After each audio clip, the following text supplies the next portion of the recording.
Hello, I'm Rocco Farend. Not quite. Rocco Farend. How is the last name pronounced? Anzu? Anzu? Okay, that's what I thought.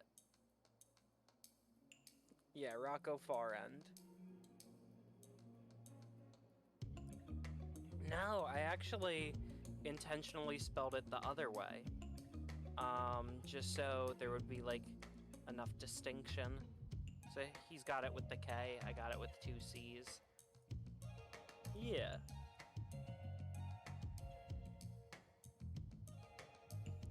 That's the thing, is the name originates from a bastardization of Rocky Friend. Yeah, Rocky Friend, Rocco Farend.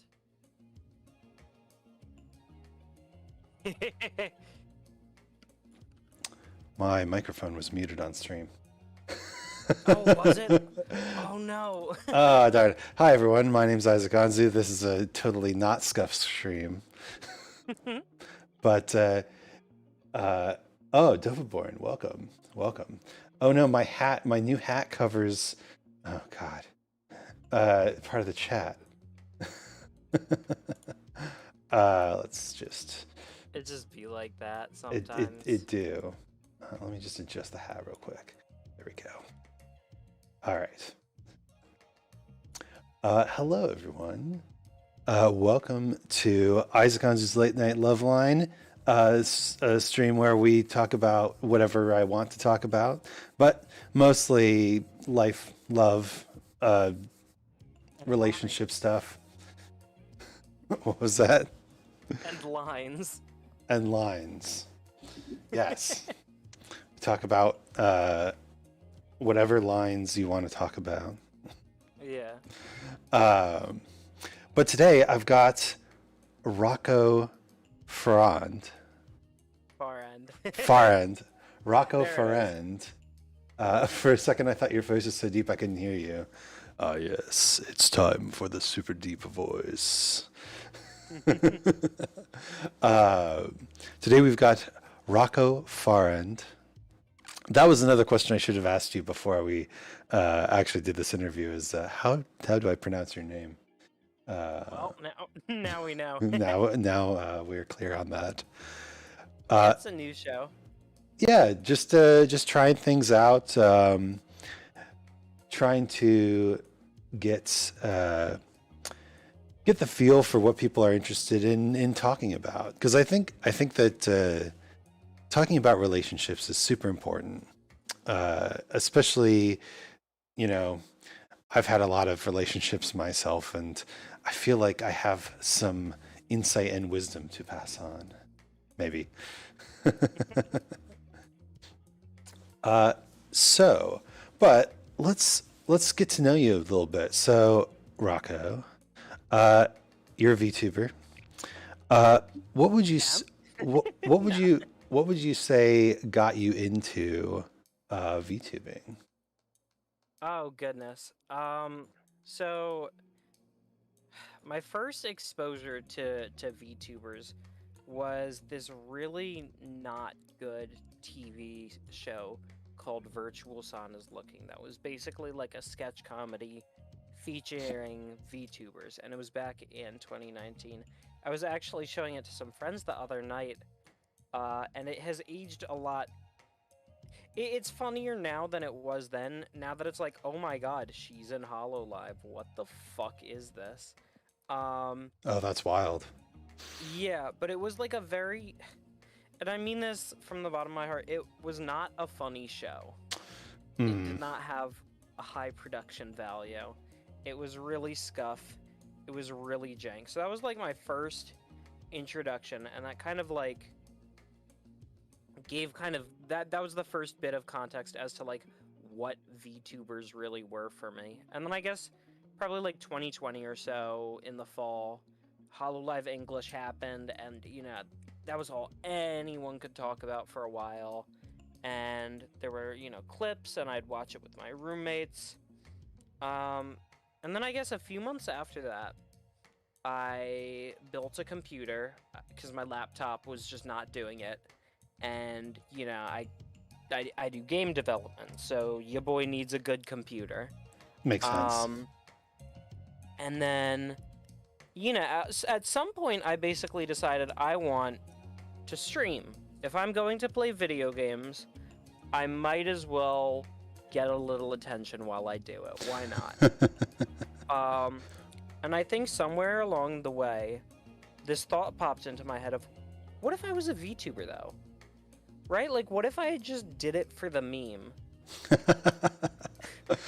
like I genuinely don't remember any motivation as to why I became a VTuber. There's certainly like reasons why I prefer it, right? In that I don't have to worry about my appearance or surroundings as much as I would if I were to use my face. True. There's an awesome community, and also, just living with a hoarder.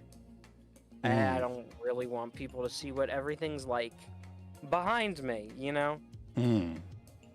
Yeah. So you're not a hoarder, but you have a living situation that wouldn't be very camera friendly. Yeah, pretty much. I'm a very minimalist person, right? Like you, okay. So I'm into, all sorts of nerd culture and whatnot, right?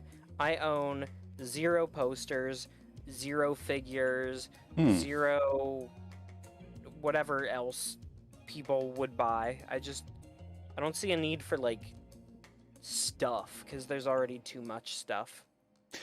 I am right there with you. I think probably my only vice is kind of like what you said, tech stuff that is actually useful for like computer stuff and video games. Yeah. But video games don't take up space. It's really nice. Yeah, I like that a lot. I honestly prefer to have physical copies though. Really? And any it... particular reason? Yeah, I like the satisfaction of like being able to visualize the collection and like my library. Like I grew up on like handheld, like, Game Boy, sure, but I played so much DS. I went through 4 DSs via wear and tear. Wow. So I have a lot of DS games like neatly lined up in my room. And it's nice to just like open the DS drawer and just kind of look at them all nice and lined up and like, maybe sort them alphabetically. If I had the shelf space, I would like display them because I feel like that's a conversation starter. Like, oh my goodness, you played Tales of the Abyss? Yeah, I played Tales of the Abyss. Talk about that or something, right? Yeah, I also like the imagery of you like opening the drawer and then like waving your fingers and being like, what shall I play? That's not it. Sometimes I do that. Like, oh my goodness, I had to like write a paper on like meaningful choices in video games for school, and I was home because I guess it was towards the end of the semester, or maybe it was during the pandemic, and I just like opened up the drawer and I looked through all of my games and I was like, all right, at least one of these has to fit that bill. And I saw, and I was correct. So it helps as like a creative also to just sometimes look at a game and go, wait, yeah, I'm gaining influence from that. Hold on, I remember that existed. Nice. No, that's very cool. And definitely I could see having a physical representation of your past experiences as a good way to kind of mentally categorize them. Yeah. So what do you consider to be a meaningful choice in a game? I mean, okay. We can get really meta with that, right? Like, go for it. In a game of chess, where you place a piece can be considered like a meaningful choice, right? Because that determines the outcome as to whether you win or you lose. Absolutely. But you know, most people would probably contextualize that as like narrative decisions, or you know, like stuff that kind of locks you out of one route or something like that. Hmm.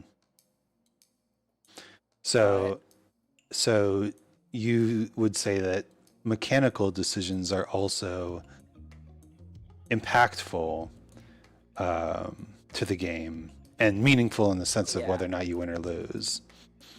I mean, I'm very much a mechanics first kind of guy, right? Interesting. Yeah, I specialized in like systems and mechanics design. I mean, I specialized in a lot of things, so I guess that makes me not a specialist. But originally that was like my first specialty of the lot. Interesting. So is that sort of what you focus on when you make video games, kind of the mechanics and systems design? Like, okay, so so the things I've worked on, with one exception, are indie games. So Hmm. like, Hmm. when you're on a team of like, you know, a small handful of people, you're going to be doing a lot more than like just the mechanics of a game. You're going to be doing some of the art, you're going to be doing the balancing and running QA, and you're going to be doing like graphic design and making the interface and all kinds of stuff, probably writing for it too. I'm trying to remember how many different things I was doing. Goodness. No, that makes sense. Yeah. um, was there was there anything that kind of stood out to you as this is really fun or interesting aside from your initial interest in systems? Yeah, I mean, I definitely have a couple of favorite things. I enjoy balancing a lot, just like playing with the numbers. Kind of Mm. makes me feel like a god a little bit. It's like a weird power trip to go, yes, this enemy is going to be a nightmare to deal with. um, but I don't know. I'll do anything except the sounds for a video game. Please don't put me in charge for sound. Oh, that's kind of funny because I make music on my YouTube channel. Oh yeah. uh, no, that's interesting. So, um, when it comes to kind of systems and mechanics design, you know, the numbers seem to speak to you. Does that Yeah, sound I would say that. interesting? Um, do you try to apply those kind of systematic approaches to things in other areas of your life? Oh, that's a good question. Okay. Um, not as much as I should, honestly. I feel like if I Mm. went for like a much more numeric um approach to my life, I'd probably be able to like, you know, air quotes here, optimize my day better. But I'm very much a being that is guided by a long series of impulse decisions. So, if I was to ask you what a typical day looks like, I imagine there wouldn't necessarily be a typical day. You know? I mean, right now it's like wake up, eat food, stream. Mm. Just because I'm between school and like work, Hmm. so I'm kind of just living life. I think that having gap time, as they call it, is actually really good to make sure that you don't just end up taking a job that is available. Yeah.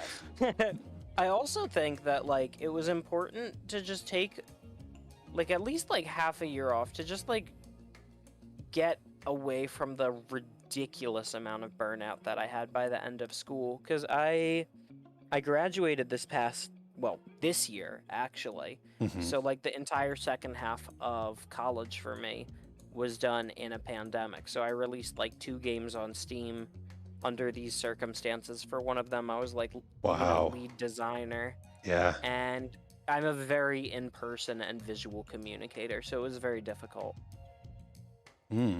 That surprises me then that you would go for VTubing. Do you see streaming as kind of a different mode of communication than collaborative design? I mean, there's definitely like a lot of collaborative aspects that you can do while streaming. I think there's a lot of like untapped potential. I suppose it's a matter of having the time to actually explore that, though, right? True. A lot of times you're playing games with people, so it doesn't really lead to collaborative discussion. It's just playing a game together. It's very rare that like I'll do a collab with someone and we'll just kind of sit down and chat like this. Usually, like after a collab, we'll take like an hour to just decompress and voice call and then chat. But it's very rare that you see something like this like as the content. Well, I'm hoping that it works out. Me too. I enjoy this format of just talking. I like talking. Probably a good trait for a streamer. I would imagine, yeah. So, when it comes to your personal life, your social relationships, you prefer to have in-person relationships. Has that changed how you approach meeting people online? I think that meeting people online has changed the way that I approach my real life, right? Interesting. So kind of a vice versa thing. In that, like, prior to VTubing, I have not really been an active participant in any online communities ever before. I've never really been in, like, a fandom or whatever other internet groups exist. See, I don't even know, right? Like I would play MMOs and I wouldn't chat or join a guild or a group at all whatsoever. I was like a lone wolf player. So kind of like meeting people and going like, oh, I have friends on the West Coast. I have friends in Europe and Australia and Asia and up in Canada. It's kind of like, it's very nice to have that going on as I begin like a job search to choose like where in the world am I going to pack my shit and start living. To like be able to say like, oh, if I went to LA, I've gone from 0 friends in LA to so many. Everyone's in LA. Oh my goodness. It's a big, popular city for content creators. Yeah. It's definitely not my first choice just because of the friggin' cost of living. Yeah, it's a very make or break sort of city. Yup. But that's interesting. So you feel maybe a little bit more worldly? I definitely think so, yeah. Connected I'll be at to the dinner people table with around my the world? family and be like, ooh, I have a friend from New Zealand. How about that? And they're like, oh. I'm like, here's what it's like in New Zealand. Haven't you heard? So, Rocco yes to Farend, that. man of the world, Mr. Worldwide. You know, as a kid, I always hated traveling because I'd get so motion sick. It would be so bad. Yeah, if you don't like airplanes or cars, then traveling is a nightmare. Yeah. As I'm like in my 20s now, right? It's like I'm kind of into traveling, and I think the pandemic was probably a factor of just I have all this pent-up energy. I'm like, get me out of here. Do you think that post-pandemic will change how you or other people interact with streaming? I mean, first we have to define post-pandemic, right? At Oh, what that's point true. is it over, right? So like I know initially, I don't know what fucking variant we're on that's changed the number now, right? Mm-hmm. But initially it was like you needed 70% of people vaccinated, and then the rate at which this virus can spread is no longer high enough, and we can achieve herd immunity via that rather than everyone just, dying or whatever. Mm-hmm. I'm sure that number's probably higher now as we have like more contagious, more dangerous versions. But like, is that the line we have to cross to become post-pandemic? Or does it have to be eradicated entirely? Or does it have to be that society has to return to like some base level of like normality or something? Is it basically, is this a flu or is this a smallpox sort of thing? Do we have to get rid Yeah. of it completely, or is it just going to be get your booster shot every year? Yeah. It's probably going to end up being a booster shot every year kind of thing, honestly. Hmm. Well, do you think that, because personally, I think that the pandemic caused a huge engagement with online content. Do you think? Yeah. Do you, do you see your kind of future as a VTuber conflicting with your desire to go out and travel the world and meet all these people that you've met online? like maybe, but not really. It's like if I'm like that good as a Mm-hmm. streamer, Mm-hmm. I can drop what I'm doing for like a week or two, go somewhere else, and then come back and not have like huge loss of numbers or whatever. True. Like that's kind of the idea at least. Around New Year's, I have to take a 2 week break, which hey might be good for me. True. Is there anything in particular you're taking a break for, or just end of the year holidays sort of thing? Just getting dragged along on a family vacation. I'm Uh, like, yeah, I'm like kind of whatever about it. The destination's gonna be awesome, but like, I'd rather travel with friends, you know? that's fair. Uh, so, in addition to meeting people online, it seems like between your video game pursuits and personal life, you also have a good amount of in-person relationships. I mean, honestly, not in the past few months, just because, all of my college friends, we've scattered to the four winds all around the world. These days, I'm basically just kind of stuck in the house. No one I especially care about's in my area. Mm. So, So it's I mean, hard to meet people. I mean, considering the way the world is, yeah, Yeah. I'd say so. All right, I can't really just like go out and do some other stuff somewhere else these Mm. days. As much as I'd love to. Well, you've probably heard that as you grow into adulthood, it becomes harder and harder to meet new people. But the pandemic certainly doesn't help.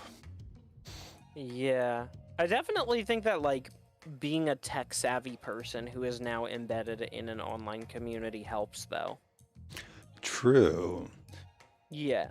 The so I think the reason behind getting less exposure to new friends as you grow up kind of comes from the fact that when you're in school, they kind of just throw you in a classroom with whoever, Yeah. and it's a good kind of random number generator that could introduce potential relationships, and an online community definitely does that.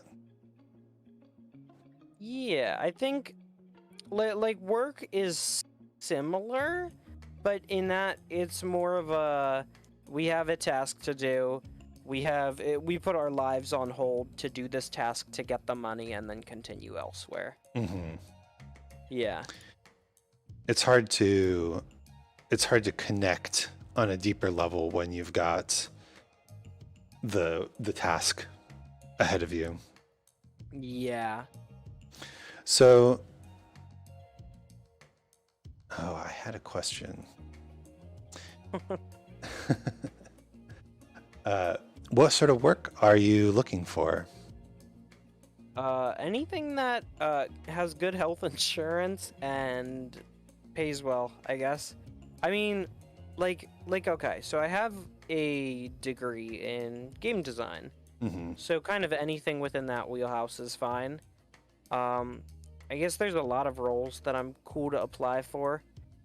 But the main thing I just want to do right now is just get my foot in the door, get a proper job, get a place to live, do whatever. I mean, like that's the thing is like I'm a well-rounded guy, so when someone asks you, "What do you do for video games?" It's like whatever I have to. Like Yeah. I do like 5 different things. It's good to have some diversity there. Yeah, I do worry that it makes my portfolio perhaps a little muddy, maybe, but I don't know. I could just do like a thing that really showcases my writing ability, or do a thing that really showcases the interface design or something like that. Mm-hmm. Yeah, having examples of the work in a portfolio is pretty helpful, I think, as it's a more concrete representation of this is what I am able to do.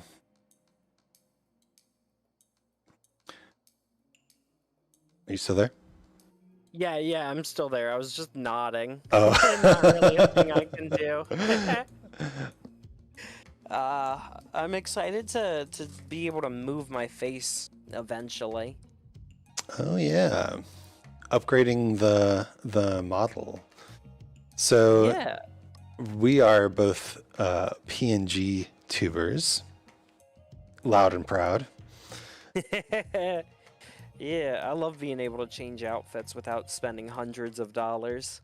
That's true, and you can set little accessories on your head, and don't have to worry about them like floating away from you. Is that a thing that happens? I've never used Live 2G, obviously.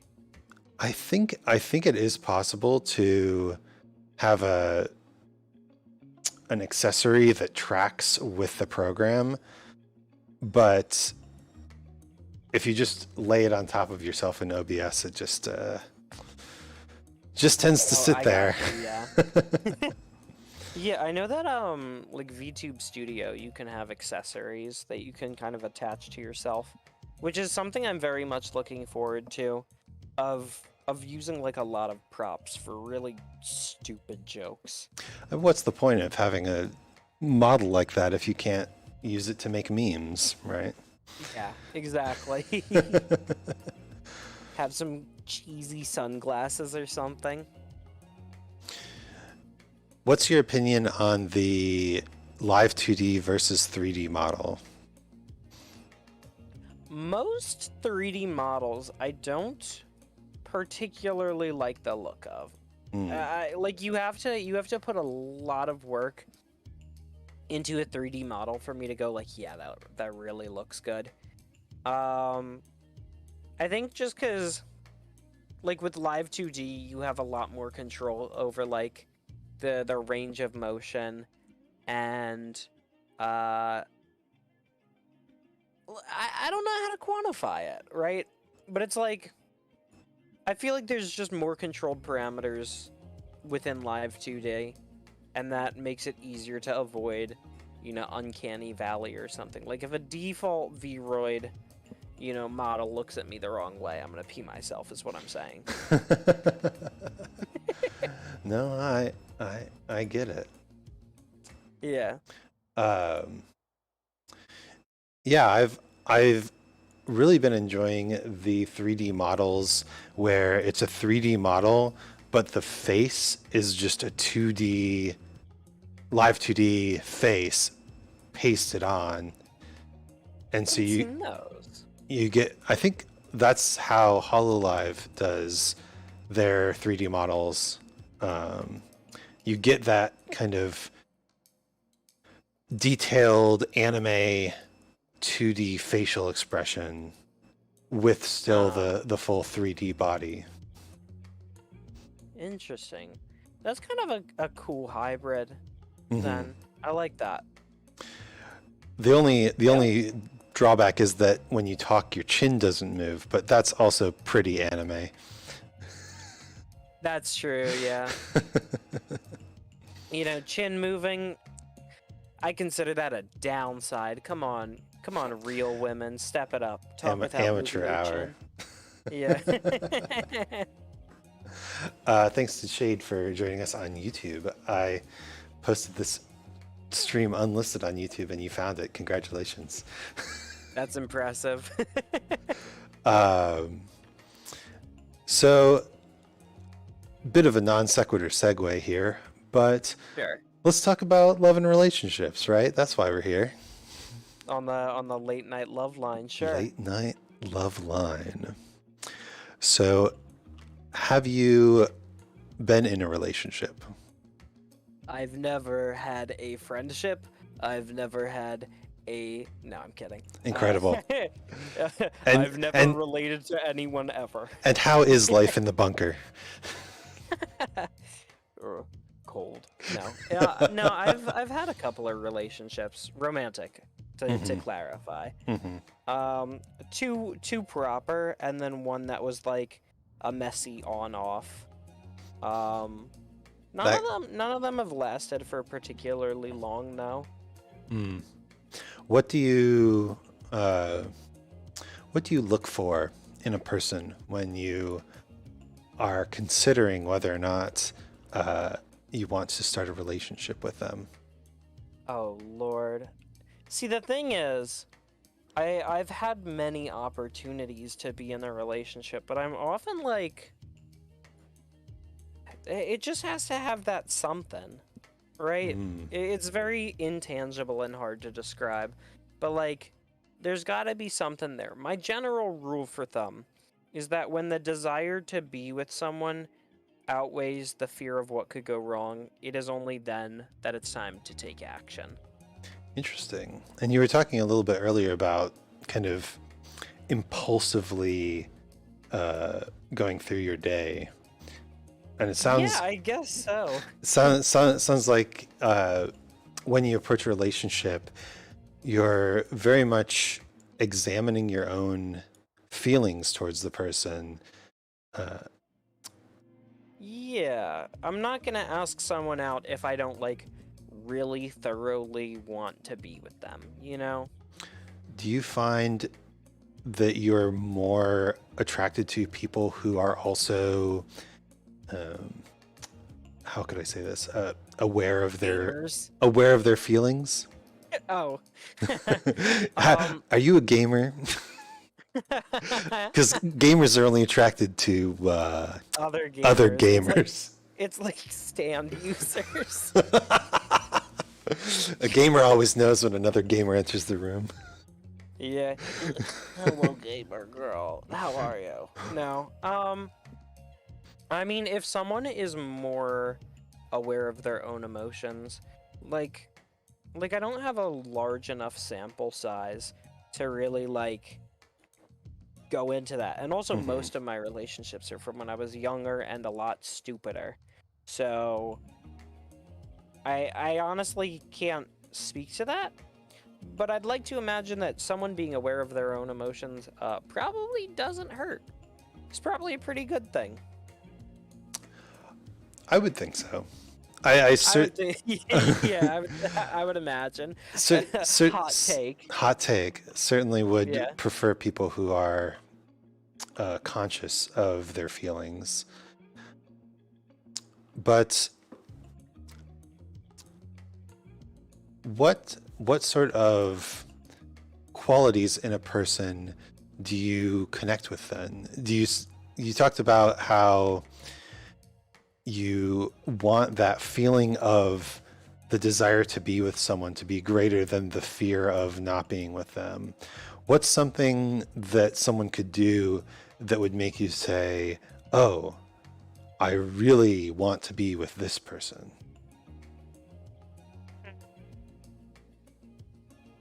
You can use examples from the past if you want. It's really hard to like put that into words, right? But it's like when they do something that like takes my breath away, that's definitely it. Or like I get butterflies before I interact with them. I'm like, oh my goodness. You know, like there was one time a girl kissed me on the cheek, and she goes, "Tomorrow you get the lips." And she said that so smooth, and I was just walking home through the cold, and I was just going to myself, I went, holy shit. Holy shit. For just like 30 minutes, I was just No, like, that was extremely smooth. oh my god. What I'm a like, power that's move. it right there. What a Yeah. power move. Anyone, I think that's what I need, is I need someone to make like clear power moves. Partially because I'm a bumbling idiot, and if you don't do that, I'm never gonna notice. That makes sense. So forward romantic gestures, eh? Yeah, I'd say so. Interesting. So when you are in any sort of relationship with someone else, friendship, romantic relationship, Sure.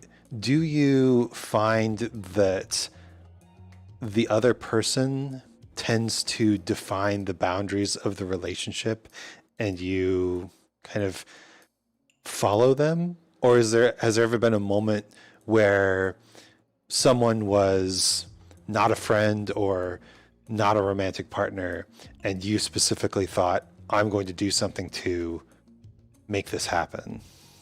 Mm. In a lot of my friendships and relationships, I'm generally like the message first, like, hey, you want to go on an adventure? Or I found this meme and I think you'd like it, and then they'll send me a meme that they think that they like later. But I'm like a text one sentence at a time kind of guy.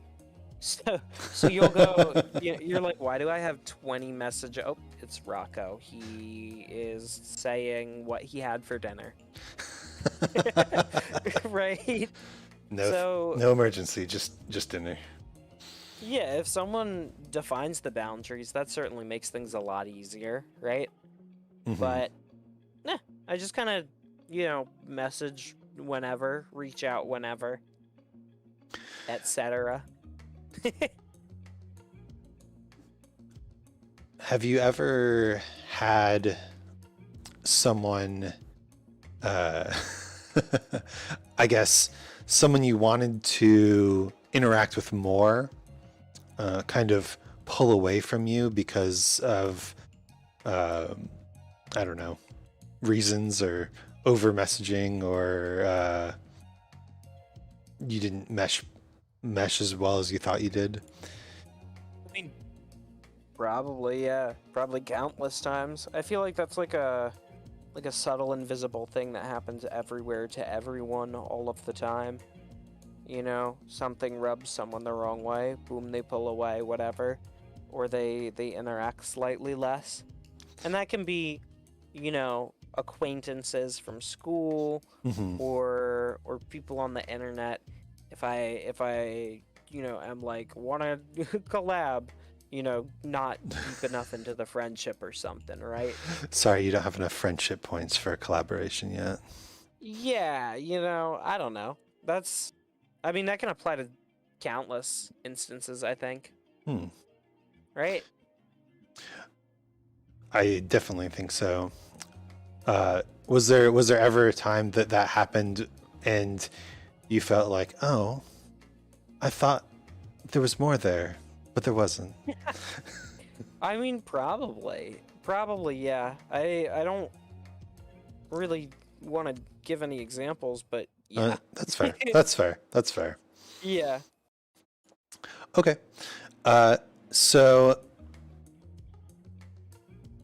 what? So you've been in a few relationships. For sure. And you said they didn't last too long, but what sort of activities did you enjoy doing while the relationship was going on?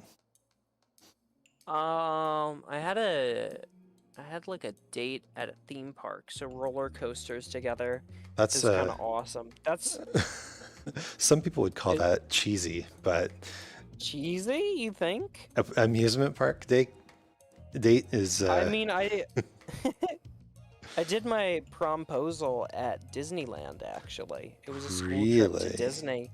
Yeah, and it was like a friend of a friend, and I met her because one of my friends messaged me. He was like, "Are you a freak?" And I'm like, "What the hell does that mean?" And what he meant was, "Can you handle crazy roller coasters? Everyone with me is a coward." Um, so it was like a friend I met through him as I went on like increasingly crazy roller coasters, Hmm. and eventually we got to like. By the time we got to the truly insane roller coasters, it was just like her and I. Then I asked her to prom in the middle of Space Mountain. Wow. Yeah, And you had just met her, but you clicked. yeah, That's yeah. I really mean, cool. it didn't last too long after that, just because, that's kind of bound to happen with when you just meet someone and you're not prepared for relationships and you're inexperienced teenagers, right? Very true. But like, yeah. But I actually found out that roller coaster dates, there's like some science behind it. In that the Do tell. adrenaline, yeah, the adrenaline that goes into your brain during that can be confused as the neurotransmitters that you would experience when you were in love with someone. So, if you're really trying to speed run a relationship, have that first date be at roller coasters. Isn't that the suspension bridge effect that they talk about in anime all the time? Haven't heard of that. What is that?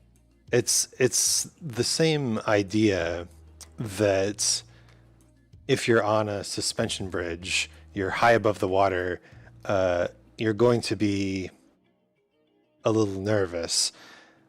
And if you happen to hold someone's hand or walk with someone, then you can accidentally attribute the nervousness to being with that person. Yeah, okay. Then I guess it is the same thing, huh? But And now you yeah, know. for first date ideas, think, hey, what gets the adrenaline pumping? Interesting. Any other adrenaline pumping activities you enjoy? Aside from roller coasters. Um, Not too much these days. I'm not very good at like scheduling or planning things. I'm good at organizing what I already have and then just kind of compartmentalizing that and putting it away. But like, if you want me to like plan a trip to go skating or skiing, you are asking the wrong guy. You are just I'm not I'm not built for that. I'll It, do it, but I can't schedule that. Just give me a time, give me an activity, I'll do it.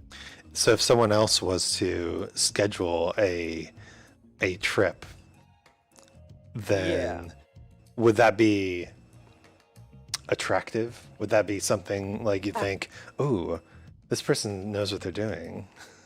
Goodness, yeah, I'm definitely attracted to people who seem like they have their shit together. Like, I want to marry like a lawyer or a doctor, please. Right? Just someone who clearly knows what the fuck they're doing. That's pretty I understand that feeling. You kind of want Yeah. some stability. Yeah. Especially to balance out just what an impulsive shitlord I can be. Hmm. Well, nothing fuels impulsive shitlordery like marrying someone with a doctor or lawyer salary. Hey, that doesn't hurt either. Honestly, I'm I'm cool with marrying someone who, hey, as long as, me and my family have enough food to eat and, you know, put whatever horrible creatures come out of us through college. So be it.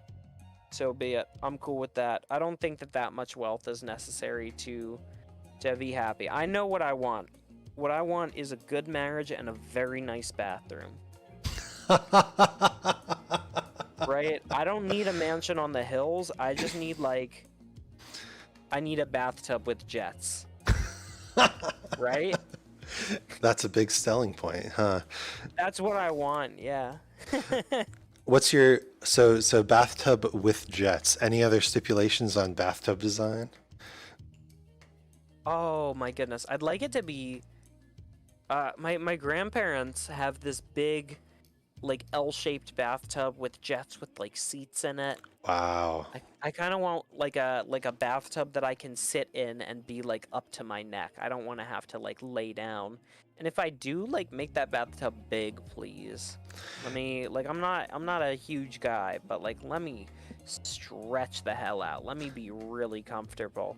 And you know what? Make it a big enough bathtub that I can share it with someone. How about that? Ooh, Yeah. nice. I do hate that modern apartment bathtubs are pretty much as small as possible. Yeah. I don't know. Did you see that tweet that had like 180,000 likes or some shit? It was like, why do they not make adult-sized bathtubs? I did see that. I saw it on Reddit, but I saw it. Yep. I'm just thinking of that this whole conversation right now. Do you have stipulations on sink and toilet design as well? I'd like it to work. Okay. Now, as far as sinks go, I'd like it to just be like like ergonomic.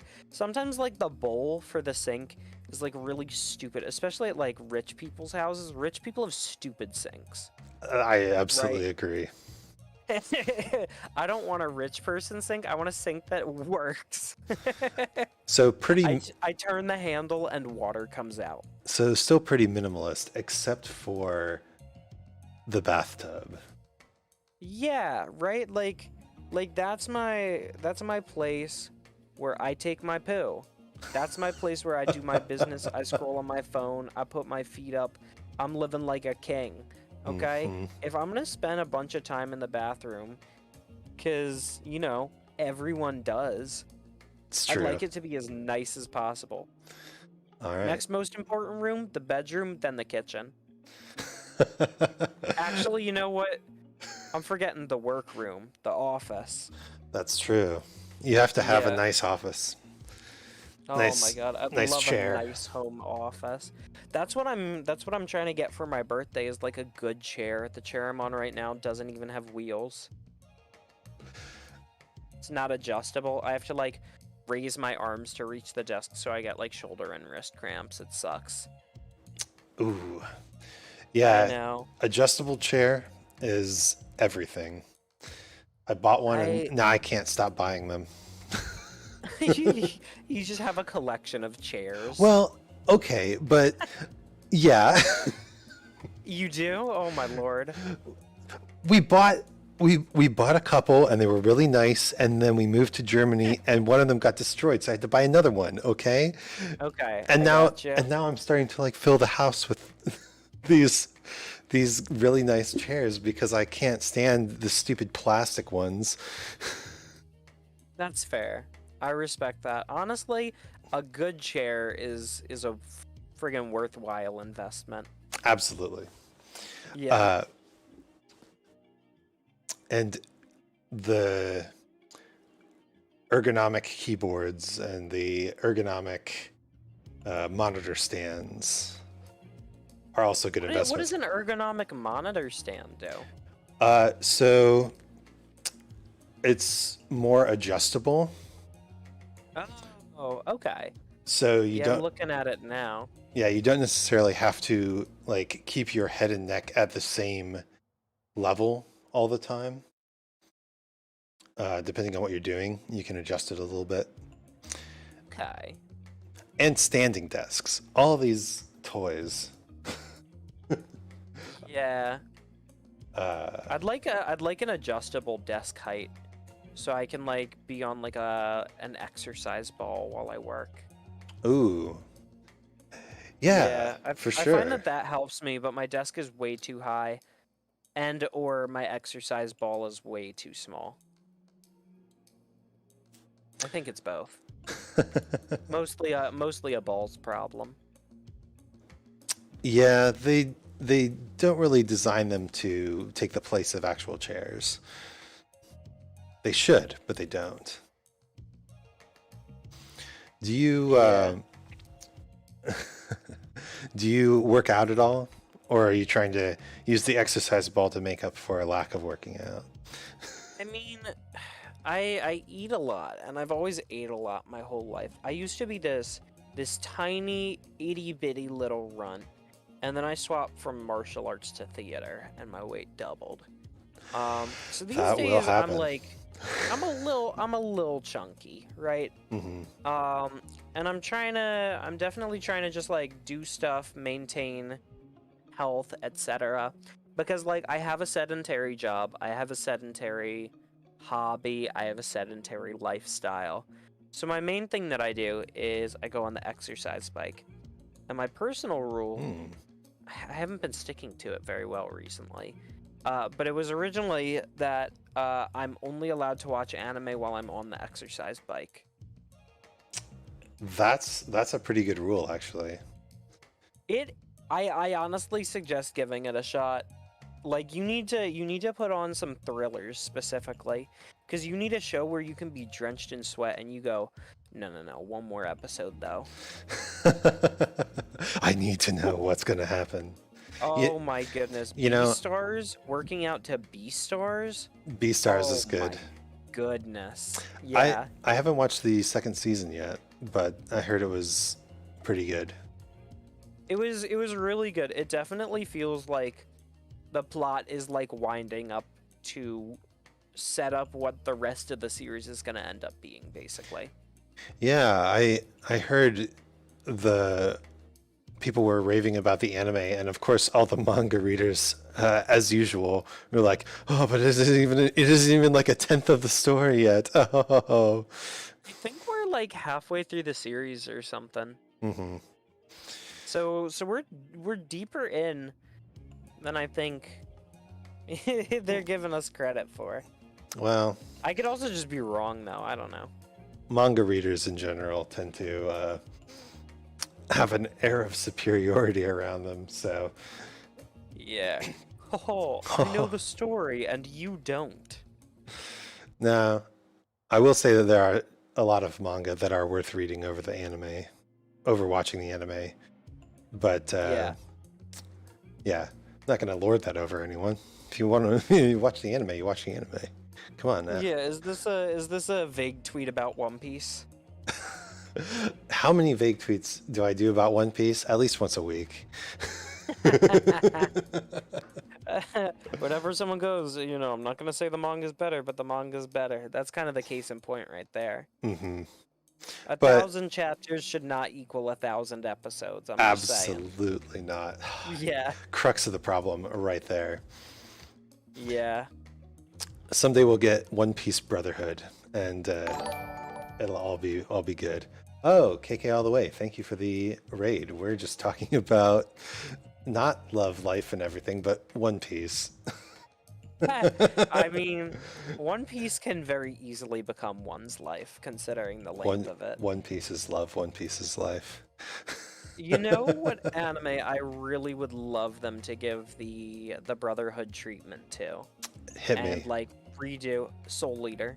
Soul Eater. Oh man. Yeah, You know, with the actual ending. the real, true, let's go to the moon ending.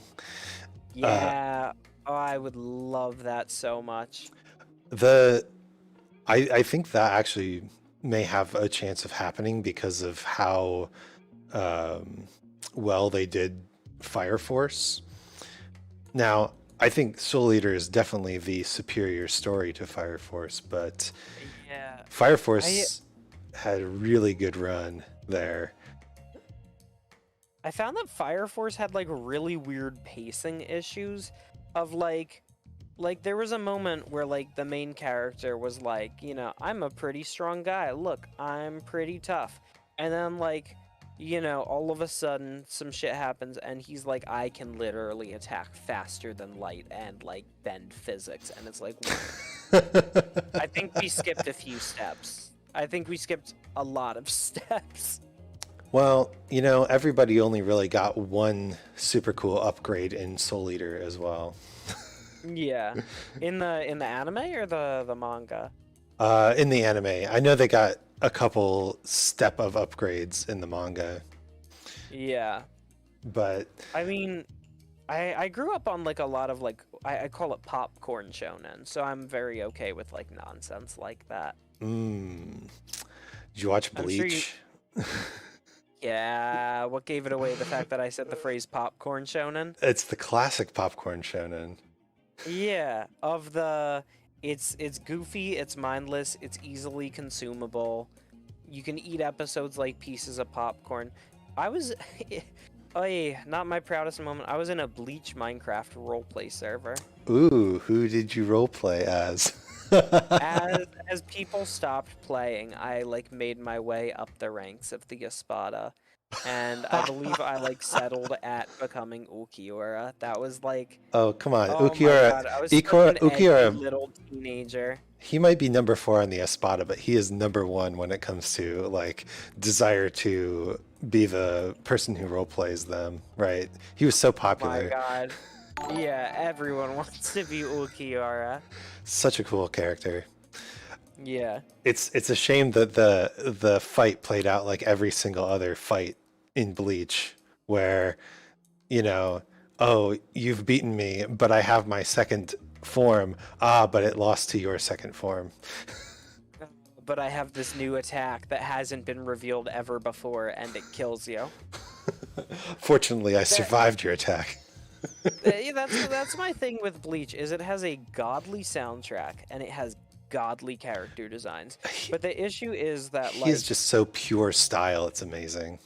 yeah, the main beef with it is just that like the fights all resolve so similarly, and that the fights often feature the same characters winning. Like Chad never gets a W.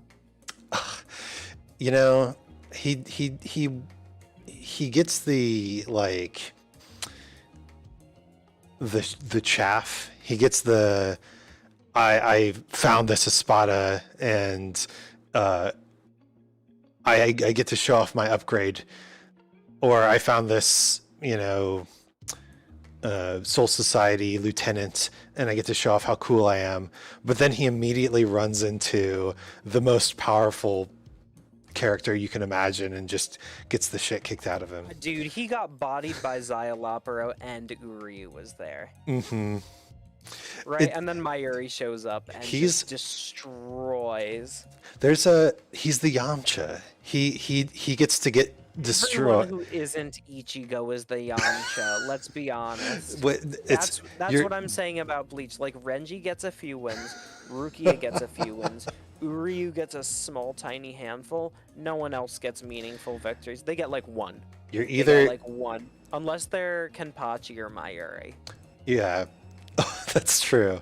That's true. Yeah. You're either an Ichigo, which Kenpachi and Mayuri are absolutely Ichigos. You're either Yeah. an Ichigo, you're a Yamcha, or you're the girl that got kidnapped for this arc. Oh God, yeah. I don't know. There's a lot of things I love about Bleach, but like, there's a lot of things that are flawed about Bleach, and I think it's like, I feel like that's a thing you see in a lot of online discourses. Like, I can love a thing and also criticize it. Absolutely, absolutely.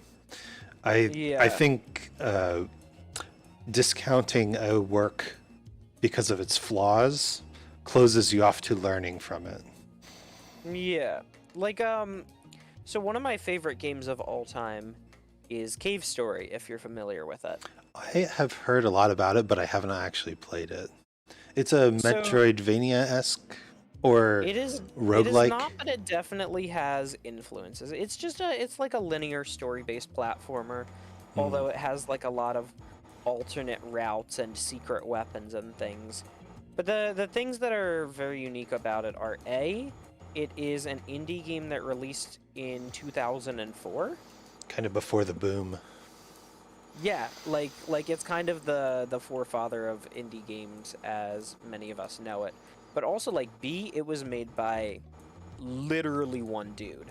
Like music, art, audio, gameplay, literally everything. He worked 5 years on it and then released it for free, which is so friggin' insane to me. Now the thing about Cave Story is that there are a lot of things about it that are phenomenal and incredible, and you can tell that it oozes charm and it's dripping with love that was baked into it by its creator. But the thing is, it was made by one person, and a lot of the flaws it has are specifically because it was made by one person. Of like, there's a guy who gets injured, and you're gonna go talk to him to go check on him. And then if you do that, you lock yourself out of the true ending. You're supposed to ignore him.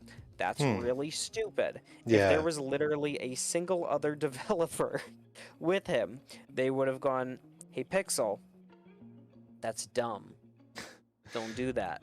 You kind of fall into the trap of assuming the player will play the game that you imagine playing the game. Yeah, and it has like a few moments like that like are the main issues with it. Of like, at this part, there's like a random ass huge difficulty spike, and it's like, okay, that's really weird. But like, despite all of that, it's an incredibly charming game. And it's one of my all-time favorites for that reason, and is like one of my biggest influences as a game developer. Have you played it on stream? I've not. I'm probably going to do it for a Feel Good Friday, which is my Friday streams. I go, screw streaming for views or to complete a series or whatever. Usually a one-off. I go, today I feel like playing Katamari Damacy. Today I feel like playing. That was the first Feel Good Friday. Is screw the numbers. I want to play Katamari. Screw all of you. Watch if you want. Watch if you don't, or I guess don't if you don't. Right. Mm-hmm. But I'm playing Katamari either way, and I'm doing it on stream because this is a game that I like, and it makes me happy, and I don't want to share it with people. So, I'm gonna save Cave Story for one of those because I have a lot to say about it. Very cool. Well, anyone watching and myself, be sure to check that out, because Rocco is a video game designer, so very insightful. Link my channel at all? Yeah, let's do that. I saw you hosted me, but feel free to post your channel in the chat. Okay. I know that sometimes Twitch will go, no, you can't post links. Oh yeah. Ooh. I got timed out for posting the link. Haha. Man, sometime let's you like that. Let's you and me. I'll go find I'll DM it to you. Yeah. There you go. Thank you. Sometime let's you and me sit down and help me figure out Nightbot, because I swear every single stream something happens where somebody posts a link or posts a bunch of emojis, and Nightbot is just like, no, bad. Oh my goodness. I don't use Nightbot, actually. I use the Streamlabs bot. I tried setting up Nightbot, and then it literally was just chilling in my chat, and it wouldn't do anything. I had it activated, and then like it just wouldn't show up for me. I'm like, okay. Interesting. This is messed up, huh? I think I'm gonna try something here. Yeah? Wait. Oh, you would do SO and then the username. Then their username. I think you have to set up that command manually, though. Okay. Well, let's just delete those. No, I can't. Okay. I'll help you some other time. Okay. Sounds good. Anyway, so when you are, we talked a little bit about how when you are in a relationship or looking for friendships or relationships, you are pretty impulsive and you like you like the other person to set the boundaries, but you kind of enjoy being the instigator within those boundaries. I guess so, yeah. When you're making video games, uh, do you find yourself in a similar role, kind of being the creative person while other people are defining like, hey, we can't actually do that big idea because coding or whatever? I Or, mean, like, okay. Yes. uh, that's the thing is, like, I am not specifically a programmer. I'm a designer. I work with the programmers to fully flesh out our concepts, make them interesting, make them fun, make them balanced, make them psychologically appealing. The psychology side of it is like one of my favorite aspects. But Interesting. like I can program, but a programmer can program better than me, right? Someone who does that for a living. Yeah. So if I say something and the programmer goes, I can't do that, then I'm just going to design around it. Because if you are a good enough designer, you should just be able to design around that kind of stuff. What sort of Once- what sort of philosophy topics do you like exploring in your designs? Um, oh goodness. I mean, I have a lot that I would like to explore, but um, usually I am working on stuff that's just kind of happening, and my first thought is I need to make this fun before anything else. And then usually by the time it's fun, development ends. So, if it ain't fun, what's the point? That kind of needs to happen first and foremost. Very true. I suppose unless you want it to be a painful game, in which case, make it whatever you want it to be. I don't know. It's hard to sum up what I do into any single philosophy, just because I have many different philosophies for different situations and contexts. I think okay, my philosophy for designing like a map and a first-person shooter is not going to be the same philosophy that I'm going to design for like a single-player platformer, because those are just completely different experiences. Do you have any hard and fast rules of game design that you kind of try to apply to every situation? Everyone's an ideas person. There's no such thing as an ideas person. Sounds conflicting, right? But there's this idea that a lot of people get when they first get into gaming, right? Or game development, not gaming. Where they have the idea that being the designer is being the ideas guy. Everyone wants to be the ideas guy. That's why there's so many people who try to be writers. In the games industry, there's so many writers that there's not enough jobs to go around for all of them.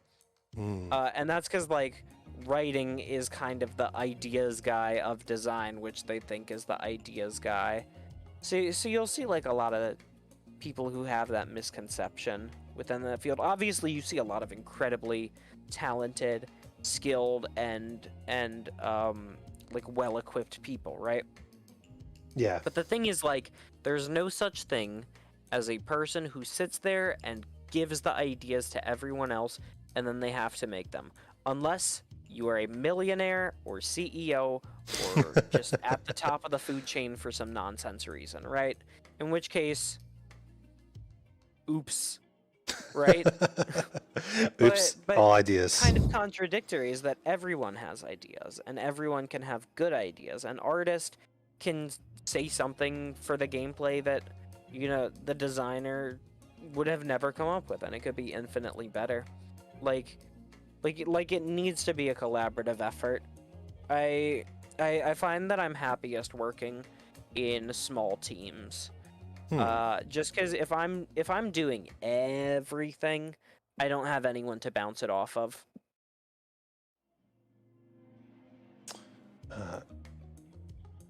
That's interesting. So you like having those interactions. Yeah, there's actually been a couple of times where I've had like way too much say over games. Like there's been a couple of projects I did for school where I was operating as the design lead and the producer, which should never be the same person. It just shouldn't be that. So I was in charge of both of those, and I'd often just turn to my team and go, "Okay, what do you guys think?" They're like, "I think what you said is a good idea," and I'm like, "No, no, no, no, no, no, no, no. Ooh, You can yeah. say things.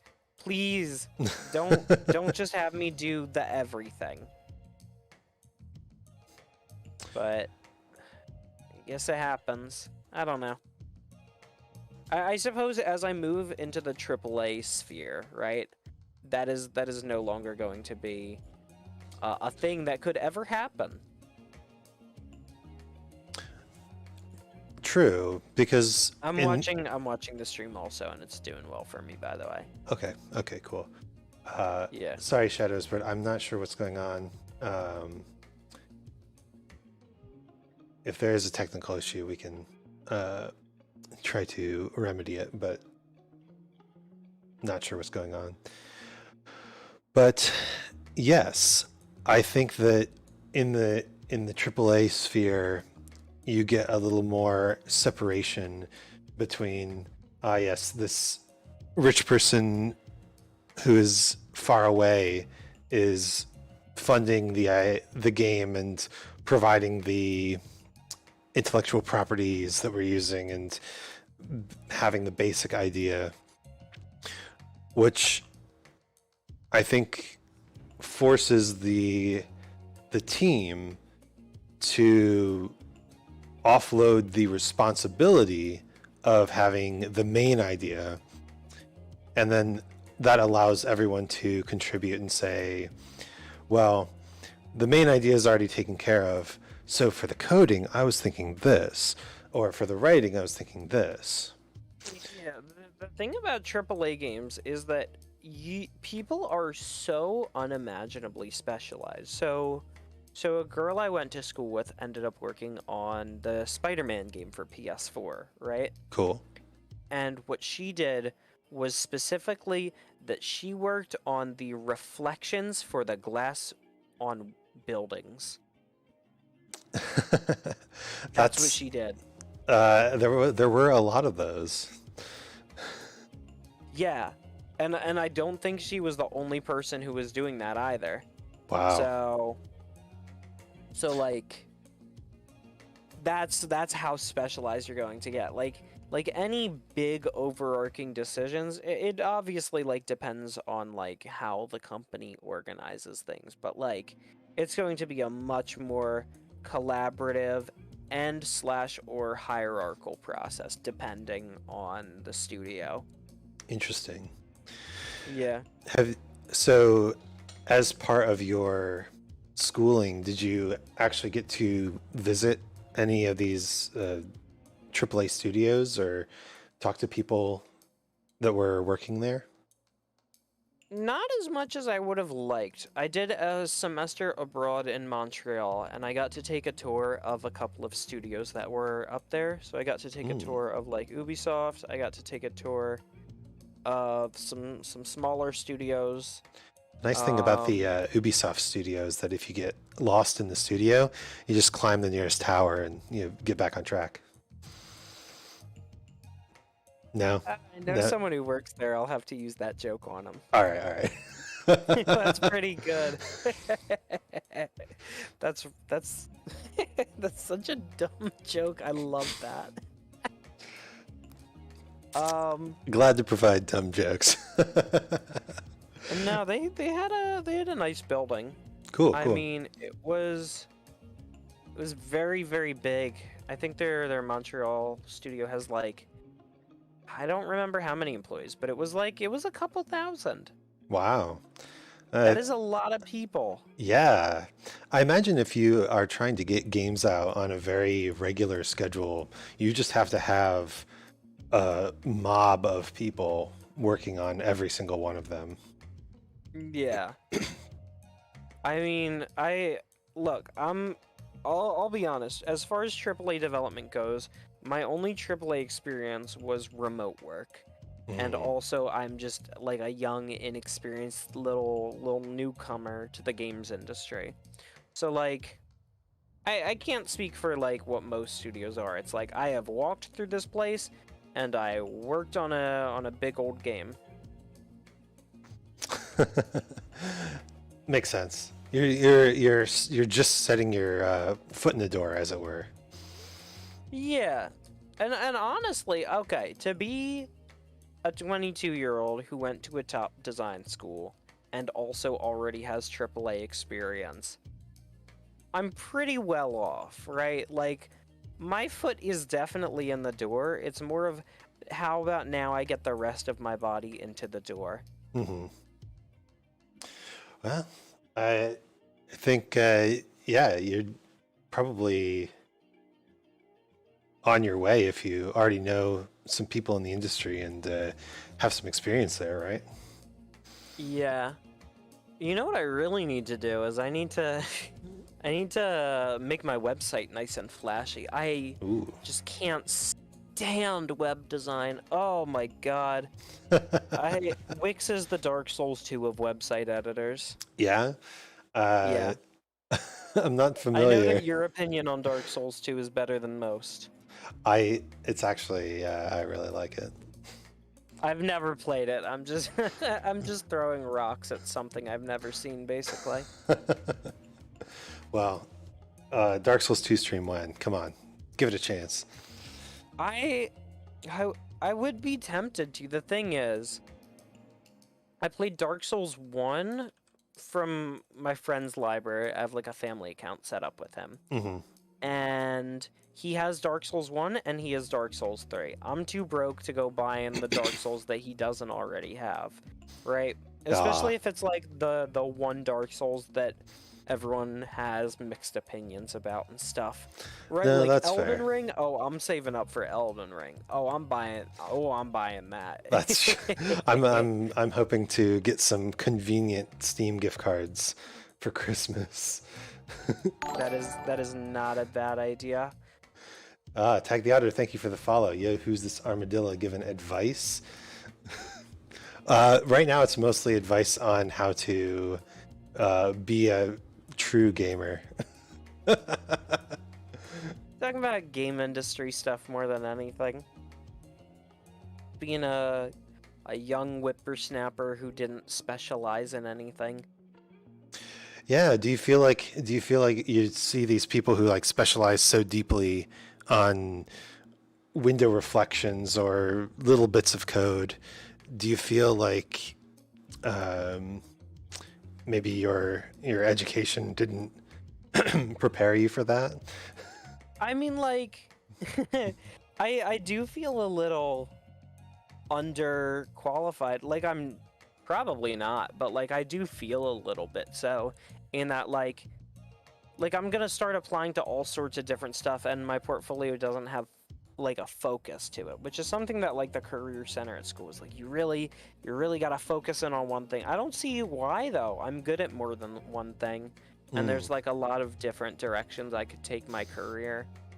Well, I found that people who have interest in a lot of diverse um, fields within a particular area tend to make better project managers or producers just because you can kind of talk the language to each That's individual fair. specialist, right?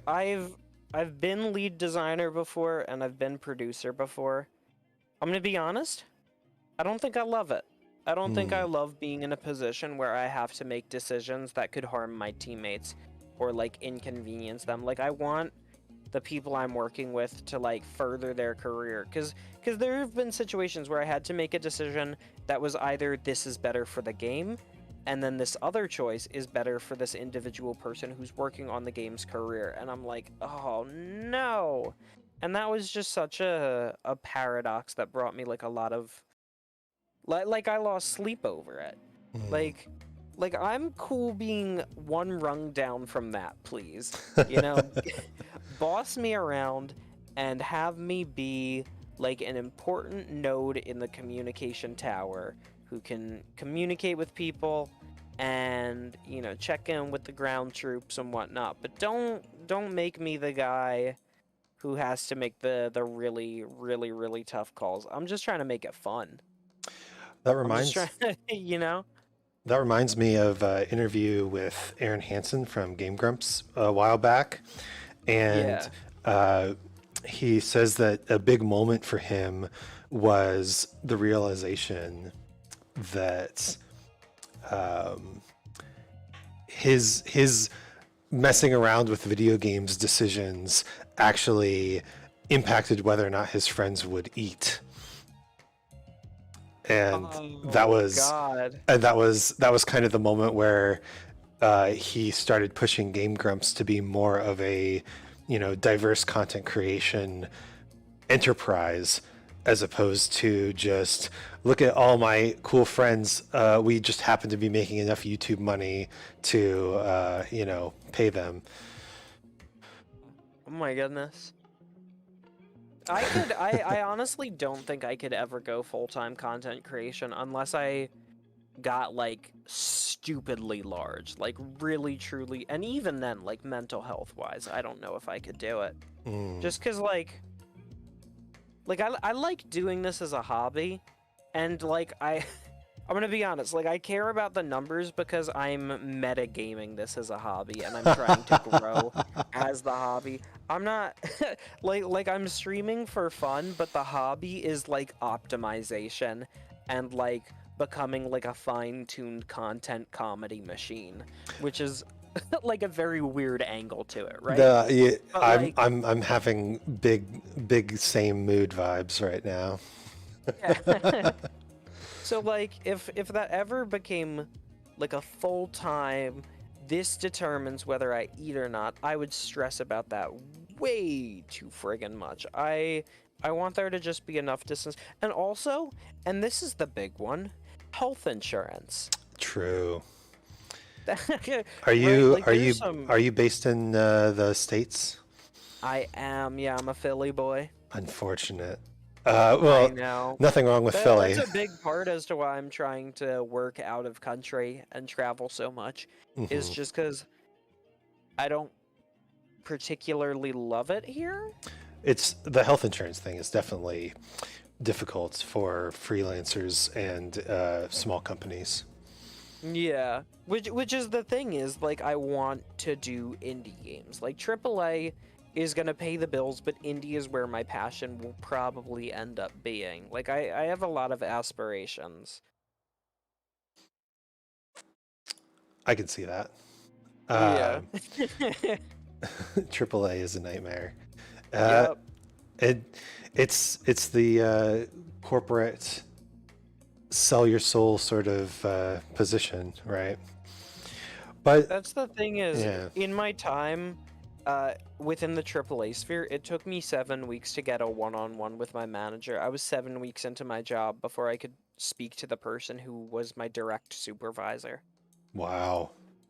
Yeah, and as a intern who was getting paid, that brought me a lot of stress because I was like, I want to do the best job I can, and you know, I can't really do that without regular communication. So, I don't know. Yeah, I've found that those sort of office jobs, whether you're programming video games or whatever, they seem to all have this very similar structure of, you know, we've created a management shell that maybe isn't necessary anymore in the era of mass communication and uh, more independent kind of what do they call it, agile workflow. But all of our managers like the manager shell, and they're the ones who decide what our structure is like, so we're going to keep them. Goodness. uh, Yeah. that said, I have met good people within that system, but overall you kind of get this self-perpetuating management cycle where you're trying to do your work, but you essentially have no support because all the managers are busy managing the managers. Yeah. I don't know. The thing about the games industry, right, is that it very much started during like the 70s as this hot tub and cocaine Silicon Valley like gold rush thing, right? No, yeah. And that exact description of like what it is has faded, but the culture and the power systems that are in place from that era have not faded. Which is where many of the problems that we experience as people who are in the games industry seem to stem from. Yeah, for sure. Bringing up Blizzard, absolutely. Oh my goodness, yeah. And I think that's a big reason why we've had, not just in video games, but overall the small company boom, the startup boom, is you get these people who are disillusioned with the power structures of large corporations, and they see, little products or little content creators going viral, and they think, well, what if we went viral with more structure, with like a company that we set the pace, right? Yeah. And I think that's a very, I guess I'd call it like a Gen X mindset, responding to the boomer corporations. You create your own little small company, right? I guess so. I don't know too many Gen X people. I guess I can't speak to that. Yeah. Would you consider yourself a millennial or Gen Z? Dude, I'm 22. I'm definitely a Zoomer. Are you kidding me? I'm definitely on the older end of Gen Z, right? But True. But I think that the main thing that defines Gen Z is the fact that we grew up connected to the internet from early childhood. Yeah. And that that's is very something true. that applies to me. Yeah, because see, when I first came to the human world, the internet wasn't really a thing. Kind of experienced my first forays into human culture without the internet. Can you imagine? No. No, I certainly could, but it's like, goodness, without video games and without internet, I'd die. Oh yeah. Goodness, I'd simply perish. I'd been here 12 years before I got my first video game. Did you grow up with no gamers in the family? That is correct. Actually, Yeah. I can't say that entirely because my dad had an encyclopedia program on a work computer, and that happens to have a like dungeon crawl trivia game. Whoa. So I think that was probably my first experience with video games. But yeah, then you get the Game Boy Pocket, you get Super Mario World, everything changes. Yeah, I got a hand-me-down Game Boy, because I call it first-generation gamer, First My generation parents, I didn't have any parents or older siblings we or cousins to don't get me into video games, we don't worry about like first generation immigrants or first generation college students. We're I mean, we interested do worry about them, first but generation gamers. yeah. What was your first game? So the first game that I owned was Metroid Zero Mission for Game Boy Advance. I got like a Oh wow. it was like a purplish blue Game Boy Advance SP, and it was a hand-me-down from like a rich family friend, because he got this nice silver Game Boy with the turbo buttons. So he didn't need that blue one. It was a blue one, now that I remember. And he's like, here's a game I don't like, and it was Metroid Zero Mission. But even before then, I was always playing computers in preschool, they would give us some free time to make art or to play computer games, and I would play like Pajama Sam and Freddy Fish. And then in the years between that and having my Game Boy, I'd also play like Flash games on like Addicting Games. Yeah. Oh man, addicting games. There was a real boom of Flash games in the 2000s. I was hardcore. I was into Flash games. If you go to Congregate, like I was an achievement hunter. Oh my goodness. Newgrounds, cool math games. Cool math games, I feel like I found out about cool math games in high school, actually. Well, it was So like it was more the site that kids in the very early 2000s used to play games at school because it was called Cool Math Games, right? yeah. And it didn't get blocked by the firewall also. Mm-hmm.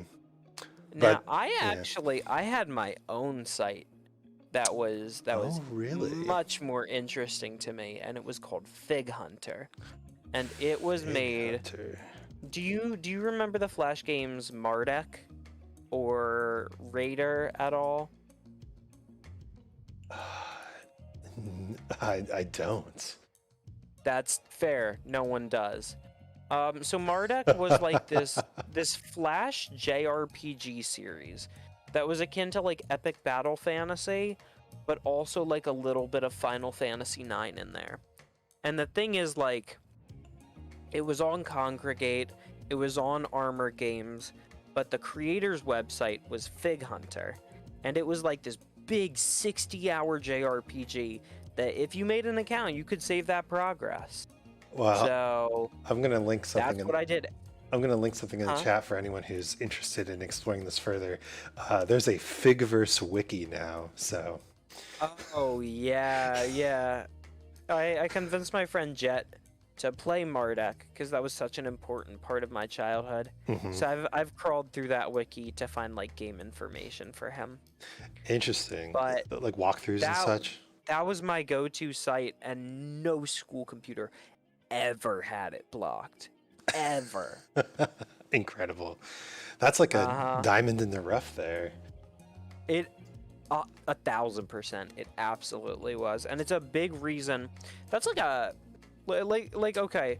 I think like spring break, like 2019, I replayed Marduk for the first time in many years, and what I realized was that it had a profound influence on the kinds of things that I would put in video games that I worked on.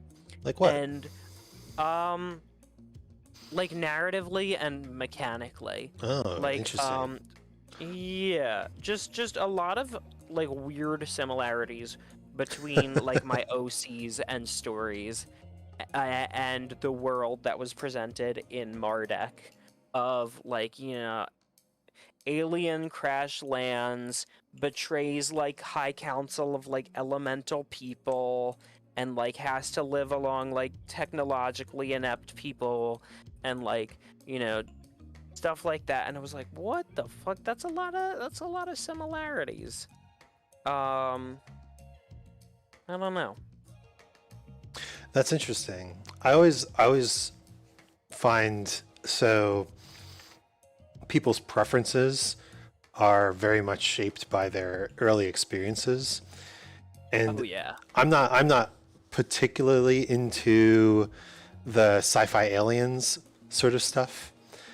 But I read the Magic the Gathering novelizations when I was younger, and now I'm super into fantasy and epic magic and spells and stuff. I'm very into like Magitech specifically, of like magic plus technology. Like, yeah, we're gonna have a magic system. You bet your bottom dollar we're gonna have a magic system. But like, well, I guess there's gotta be some underlying like science to it and explanation. And that's where I really go crazy with the writing. I guess it's time for me to drop this topic bomb on you. I finished Arcane. Oh my goodness, how did you like it? It was excellent. What? Yeah. I'm so glad that they're already working on season 2. I hope they take their time.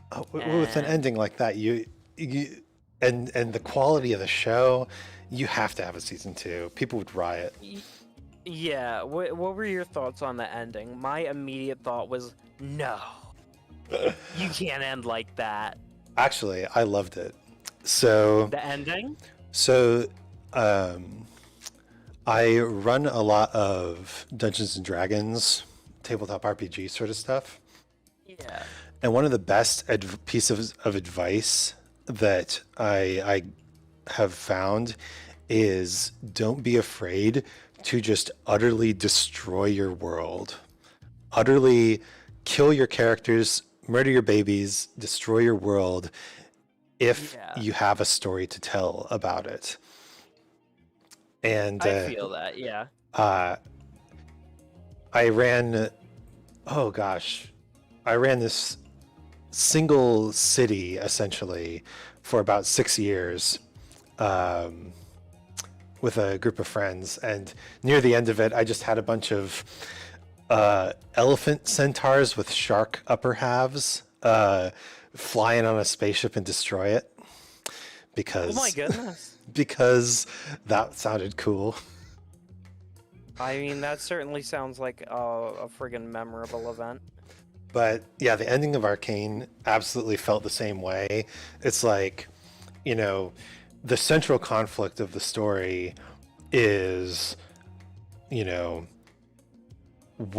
how is Powder accepted, right? Is Powder a good person? How does, and really everything in the story flows off of just her feelings of is she accepted or not. Like, yeah, the magic tech kind of would have happened either way. The rivalry with Vander and Silco and the eventual changing of the Undercity also kind of feels like it was building up to and inevitably going to happen. The big question was, do Powder and Vi reconcile? And once that story was completed, it felt like something needed to happen to blow up the world and push the story into a new direction if they wanted to continue it. I mean, now I found the main conflict of the story to be the disparity that existed between Piltover and the nation of Zaun, right? And that it had kind of like the characters kind of like, okay, there were many characters who were incredible foils to each other. Yeah. And I found that many of those were basically to highlight the contrast between, these two neighboring cities. You've kind of got that strong theme of have and have not. Yeah, and you really see it with Jason Victor as well. Jason Victor, Vi, and Catherine. That was her name, right? Caitlin. Caitlin. Yeah. Also, Vi and Jinx became foils to each other. Yeah. Silco and Vander. Right. Yep. Silco and Vander. Also, Marcus and Grayson were very opposites as well. Oh boy, Marcus and Grayson. The friends at the beginning. No. Oh yeah. You're right. Well, yeah. and also the gosh, I can't remember their names. The thief kid and the bruiser kid, who were part of Milo and Clagor. Yeah. Yeah, part of Vi's crew at the beginning. And then also like there's a huge contrast also between like Jace and Heimerdinger, of like originally Jace starts as the man who will progress at all costs, right? Mm-hmm. And is kind of going against Heimerdinger, and then Heimerdinger increasingly adds influence to Jace to a point where his best friend is dying, and he decides it's too dangerous to continue. I gotta let you die, right? Yeah. And at the same time, he's saying, Heimerdinger, I think it's time you quit and retired. Hmm. Jace ended up being a very interesting character. Um, just a lot of layers of development. I found that, and I watched it with my sister, and she found this to be very similar. Neither of us fucking liked him, because what happened was over the course of the series, his entire morals basically flip flopped, and it felt Hmm. very natural. But like at the same time, the fact that he did that made him very untrustworthy to us. True. It to me it kind of felt like the creator of the show had a particular stance on how power affects people, and they wanted to play that out in Jace's character of, I just want to help people, but then that turns into I don't know how to help people. So I'm going to try to play the game of And then power. eventually that becomes I'm a politician, just doing politician stuff. Yeah, just giving lip service to the ideals that once guided your actions. Yup. In that regard, I really enjoyed Heimerdinger's character. It was just very like consistent. These are my principles. I'm sticking to them. I'm not really playing the politics game. People can anticipate what I'm going to say easily, but you know, I'm comfortable with my principles and I'm going to stick to them. Yeah, and I think a big part of that is the fact that he's so old that like there's not much for him to change, right? Yeah. Except like I expect that in season 2 we'll see a lot of change from him now that he's hanging out with Echo. Probably get out of the ivory tower. But I was a little bit disappointed to learn that in the game League of Legends, he is Yeah. a bit of a just like a pyromaniac explosives lover, Heimerdinger? isn't he? I just You're blow thinking of stuff up. Ziggs. Am I? Okay, I might have Yeah, gotten that's that a totally backwards. different Yordle. Yeah. Oh no, I, I'm not I Yordle think you racist, I might. promise. I mean, for what it's worth, the video game isn't canon. Interesting. Is that an official stance? I don't have any source to cite, but basically what happened was the premise of League of Legends, as I understand it, was originally that like here's a bunch of characters from locations and they have their own stories, and when people want to beef with each other instead of a crazy war that would be way too destructive, countries select their champions and then they have a little match.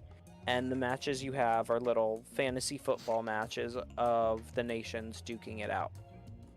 And then I guess a couple of years into development, they were like, okay, we need to overhaul the lore. This game's like a huge success, and we want it to be like a very long-lived thing, so we want it to be built upon a much more solid foundation. And they ended up overhauling, like everything. And in doing so, the whole premise of the game, in which it's like non-canonical, oh, these people are fighting each other in fantasy arena for the sake of politicians.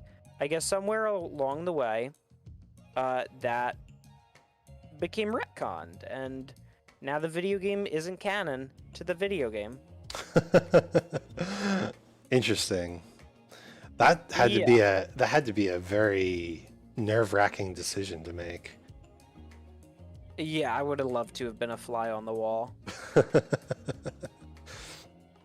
I'm actually decently interested in working at Riot. I have a couple of people I know there, and they've spoken well about their time there.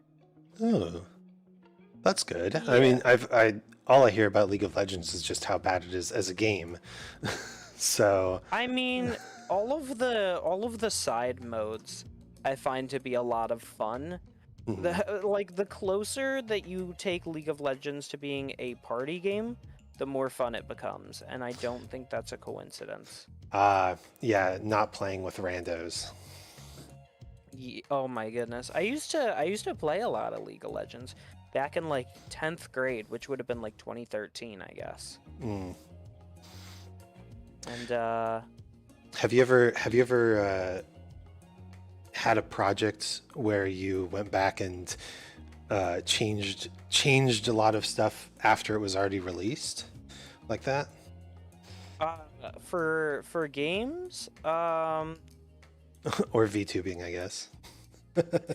oh my goodness. I mean, I can show you what my original model looked like. The file no longer exists on my computer, but if you go to my YouTube VOD archive, it'll be right at the very beginning. Oh, really? It had the cold, dead eyes of a killer, no blush. I had no scales on my faceplate. My peace sign was blue because I wanted it to match my jorts, which are not shown. So what was How the am I point not there? how am I not subscribed to your YouTube channels? Ah, a call to action. Let's. Oh man. Okay. Oh, you're seeing it now, huh? Let me turn on a browser source here. Yeah, Uh, that very first video. this is like The first 40 minutes of footage are basically rubbish because I was playing on ultra settings on like a 970 GPU. oh There were jeez. periods of time where I was dropping like 90 something percent of my frames. And because it was my very first stream ever, I didn't have anyone in chat who would tell me that. And then one of my friends pops in and goes, "Hey, Rocco, something's going wrong." And I look at OBS and I go, "No, it isn't. Looks fine." Oh, that's so classic though. The believing that what you see on OBS is what your streamers or what your audience is seeing. Yup. But dang, look at Not those quite. look at those eyes. Yeah, cold Piercing. dead killer eyes. Right? But that's a little piece of history there. So June 9th, eh? June 9th, 2021. I actually started June 8th and then I uploaded it a day later. So you just passed 6 months, I saw. I did. Congratulations. Thank you. The 6 month celebration went insane. It went so friggin' insane. That's awesome. How do you feel that your philosophy towards streaming has changed since you started? Well, let's see. I first kind of did it as like a little thing to kill time because I had one summer class that I needed before I could graduate. So basically, I had a bunch of extra hours of the day because I couldn't really participate in the job search because I had one class left, right? So it kind of started off as just this is a thing I will do while I finish up my summer class and then whatever. And then like I guess now it's like cool, this is a fun thing I do and it makes a little extra money. And that is very nice. That helps with student loans and getting equipment and stuff. Right? Yeah, Like yeah. like I'm trying to make it fun and interesting to support me. So I'm trying to do challenges that, you know, if someone gift subs, this happens and whatnot. So I think that that's definitely changed a lot, and it has been working well, right? People seem to enjoy it. But that's definitely a philosophy change of like the motive has changed of I'm doing this completely for fun, and also now it's like I'm making a non-negligible amount of money. So like I'd like to continue to do the best content I can so I can continue to earn that. Absolutely. I think that it's important to find that balance of doing something because you enjoy it, but also finding the ways that it supports you in return. Yeah. And it's difficult to kind of we were talking about that earlier with your fun Fridays. Um, it's difficult to not give in to the, oh, I'll just appease the algorithm and uh, post on every single networking thread I see on Twitter and Oh God, those are not con- good for networking. I do enjoy going through and finding people that I've never found before, um, but there are quite a lot of them, and they Yeah, do get kind of lost in the crowd. I will say that when I first started VTubing, it took me about 2 months to actually find my way into the VTubing community. Interesting. So I would participate in a lot of those networking threads, and I would browse by like hashtag VTuber, is what I would do, and then I would follow people who seemed like they were kind of small and just doing stuff, and sometimes they'd follow me back, and then we would never interact. And I'm like, okay, I don't know where the VTuber community is. This is kind of whack. And then I met Grandpa, and then I actually found the VTuber community, and it's a friggin' lovely place. But Yeah, like, I had a similar experience. Grandpa's a gateway. yeah, yeah. Honestly, that's all you need is like, I feel like Discords and Twitch chats are like the main way that we actually like meet new people in this community. Like Mm. Twitter is to check out what the people you already know are doing, right? But it's not a great platform for finding new people. Interesting, because I felt the opposite, that joining a Discord kind of feels like, this is Rocco's Discord. We're all here to support Rocco, and there are people posting cats and memes, but the brunt of it is posts around Rocco's content, whereas Twitter feels more like, oh, this person is talking about this hashtag or on this topic, and I don't follow them, so I guess I will. That's fair. Although That's fair. I definitely agree that there's a less interaction on Twitter. Yeah, I'm a very hands-on person when it comes to those interactions. I think that could be why like Discord works best for me, is to like sit down and like have a conversation with someone completely new, right? Hmm. Is like, okay, now I'm absolutely gonna check your shit out. Yeah, I think that my current philosophy is a little bit more hands off. I like to have my streaming time, and I like to have my like research time when I'm checking out sites and people and tweeting or trying to figure out what I'm doing with my VTubing life. But then I like to have time to do other things as well. And if I was maybe like an affiliate or something, that would probably change, because then all of a sudden it'd be like, oh, wait, this thing is not just a hobby, it's paying dividends, right? Yeah. Once you, Do you plan to aim for affiliate? Considering the main downside is that you can't stream on multiple platforms simultaneously anymore. Mhm.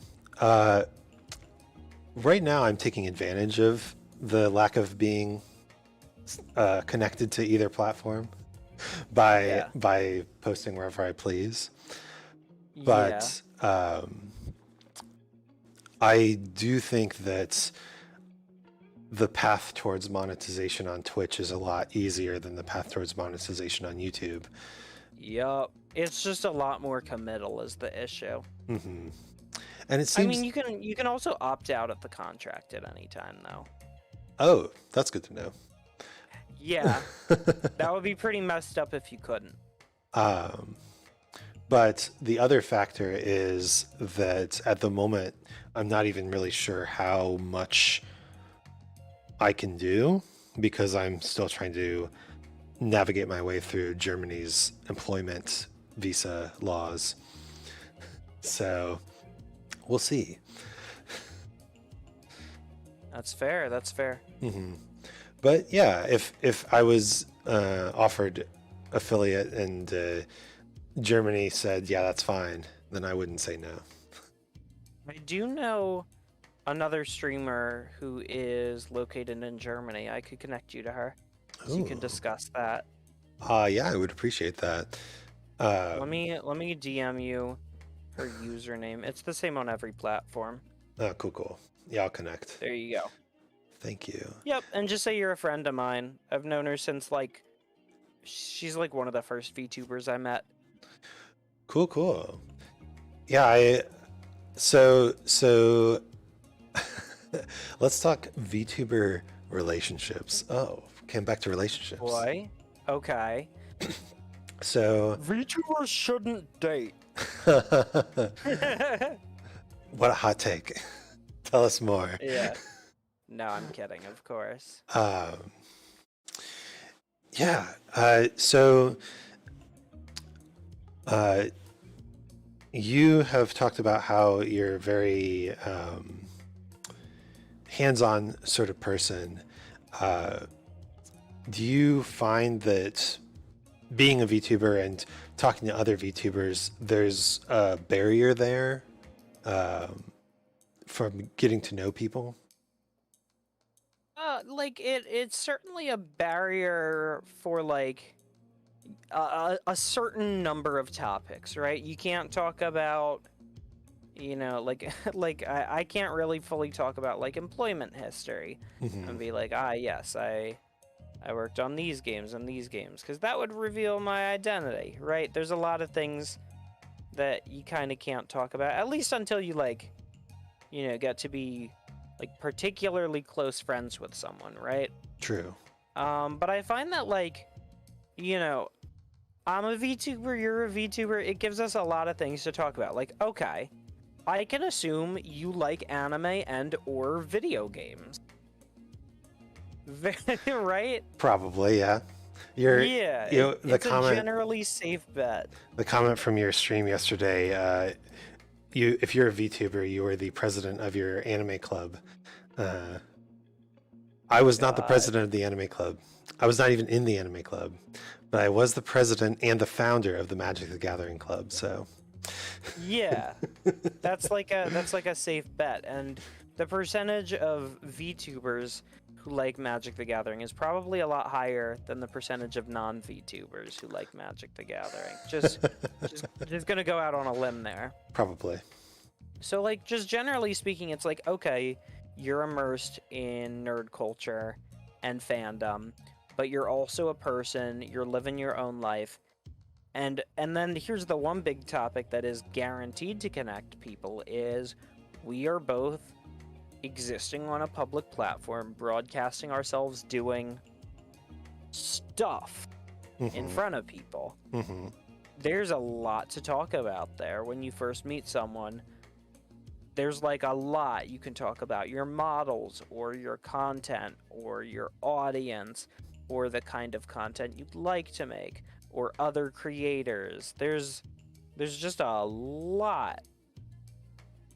That's true. And it's mostly what we've been talking about today. Exactly, yeah. Interesting. So, yeah, TLDR, there's certainly going to be barriers, but I also think that there's a lot of stuff that's way easier to talk about with other VTubers. It's that shared interest. Right? Yeah. It reminds me of college, because I went to college for game development. So it was a safe bet to say that all of my friends liked video games, whereas in high school, I had to settle for the only other people who liked video games being kind of racist. Ooh, yeah, no, understood. Feel that. Yeah, that sucks, right? Getting to know people and they're like, what, you don't have Xbox Live? How are you going to scream and how are you going to gamer rage? And I'm like, I'm not. I let me play Guitar Hero by myself. Thank you. Goodbye. Yeah, I'm very much a single player enjoyer. Mm. I Yeah, don't like that every game feels like it's got to be multiplayer. Just give me a good single player experience. those generally tend to work better for streaming as well, I would imagine, as I op- mean, as opposed to games where you. So, I mean, there are good collab games out there, like uh, We Were Here and Lovers in a Dangerous Space Time, but yeah. uh, I imagine streaming an MMO could be a little nerve-wracking, right? Because Sure, but you got what were people. the largest channels on Twitch in 2013? It was speedrunners. Oh, true, true, true. Uh-huh. Or and then in the years after that, people who are really good at video games, pro Overwatch or Smash Bros players Dark Souls no hit. also. Yeah, you would see a lot of people who are kind of at the pinnacle of skill level, who were the big content creators early on Twitch.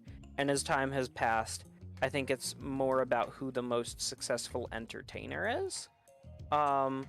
Although being ridiculously good at video games is just as valid as a reason to succeed as it was before. I think it's just like the metagame has shifted, right?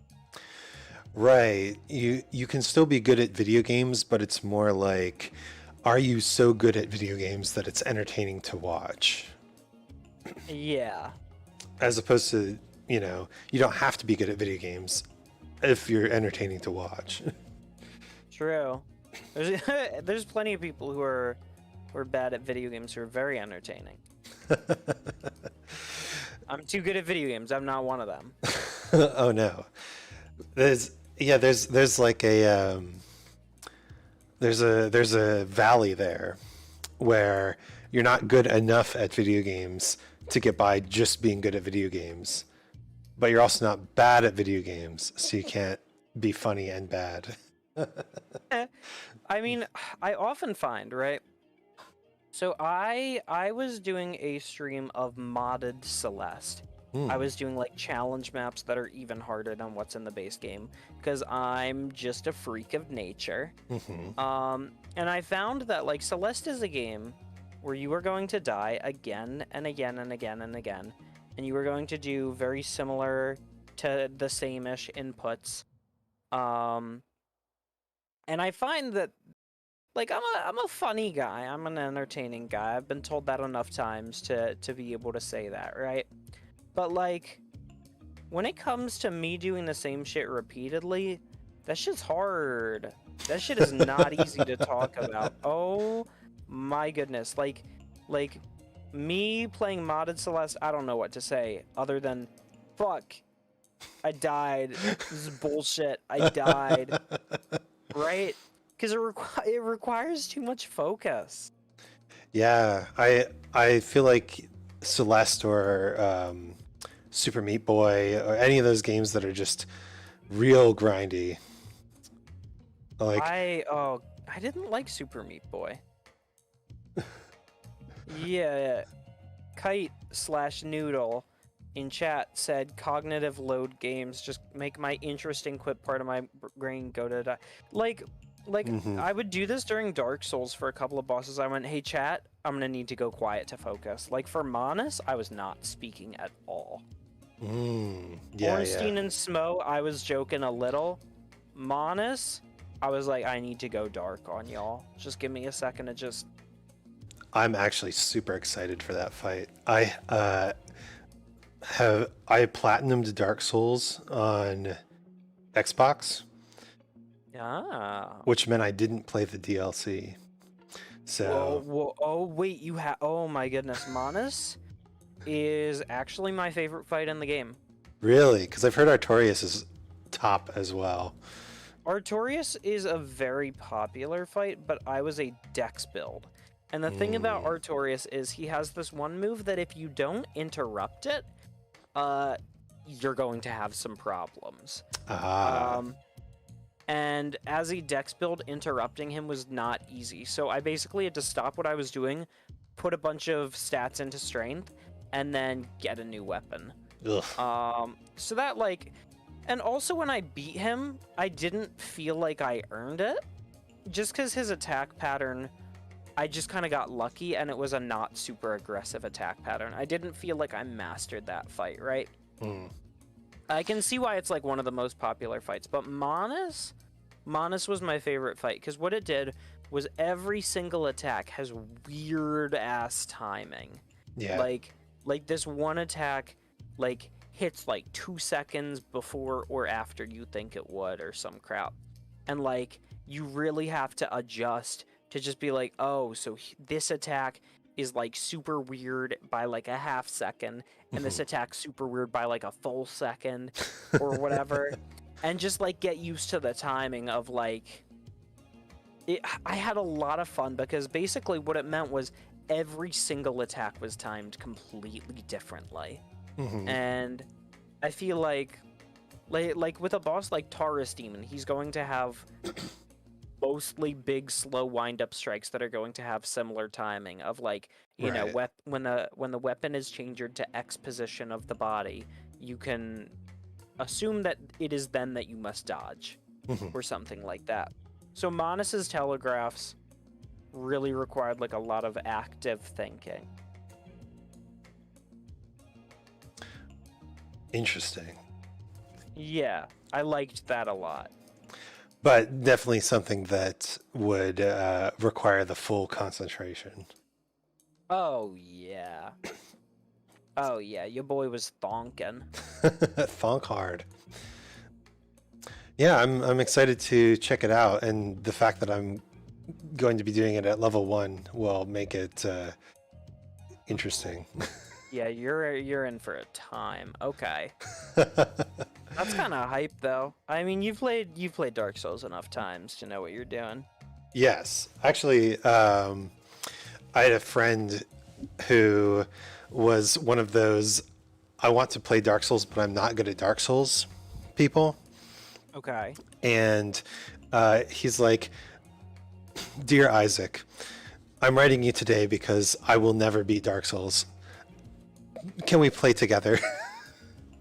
Oh, yeah. So I carried his ass through Dark Souls 2, Dark Souls 3, Code Vein.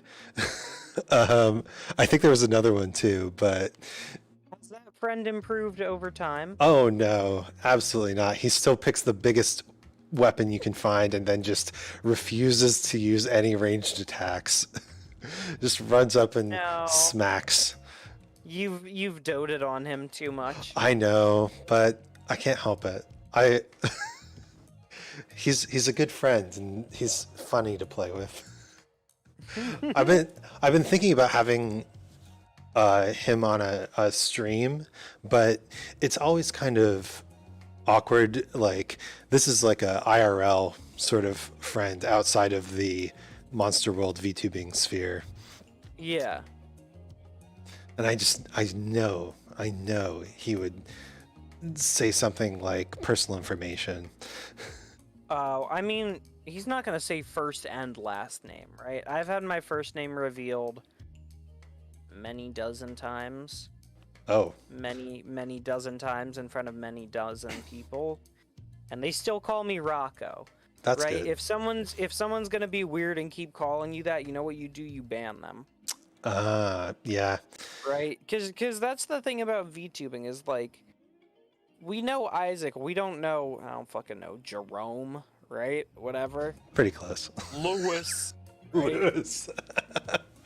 Yeah, oh my goodness. The big meme is that my real name is Lewis, even though it isn't.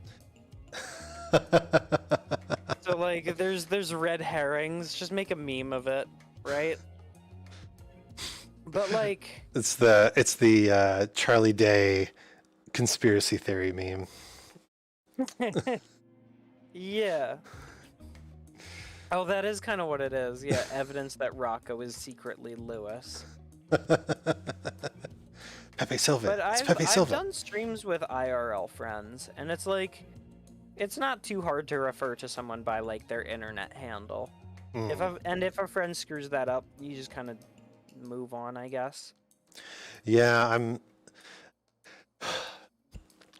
I feel like so before I before the pandemic actually is really what kicked this off.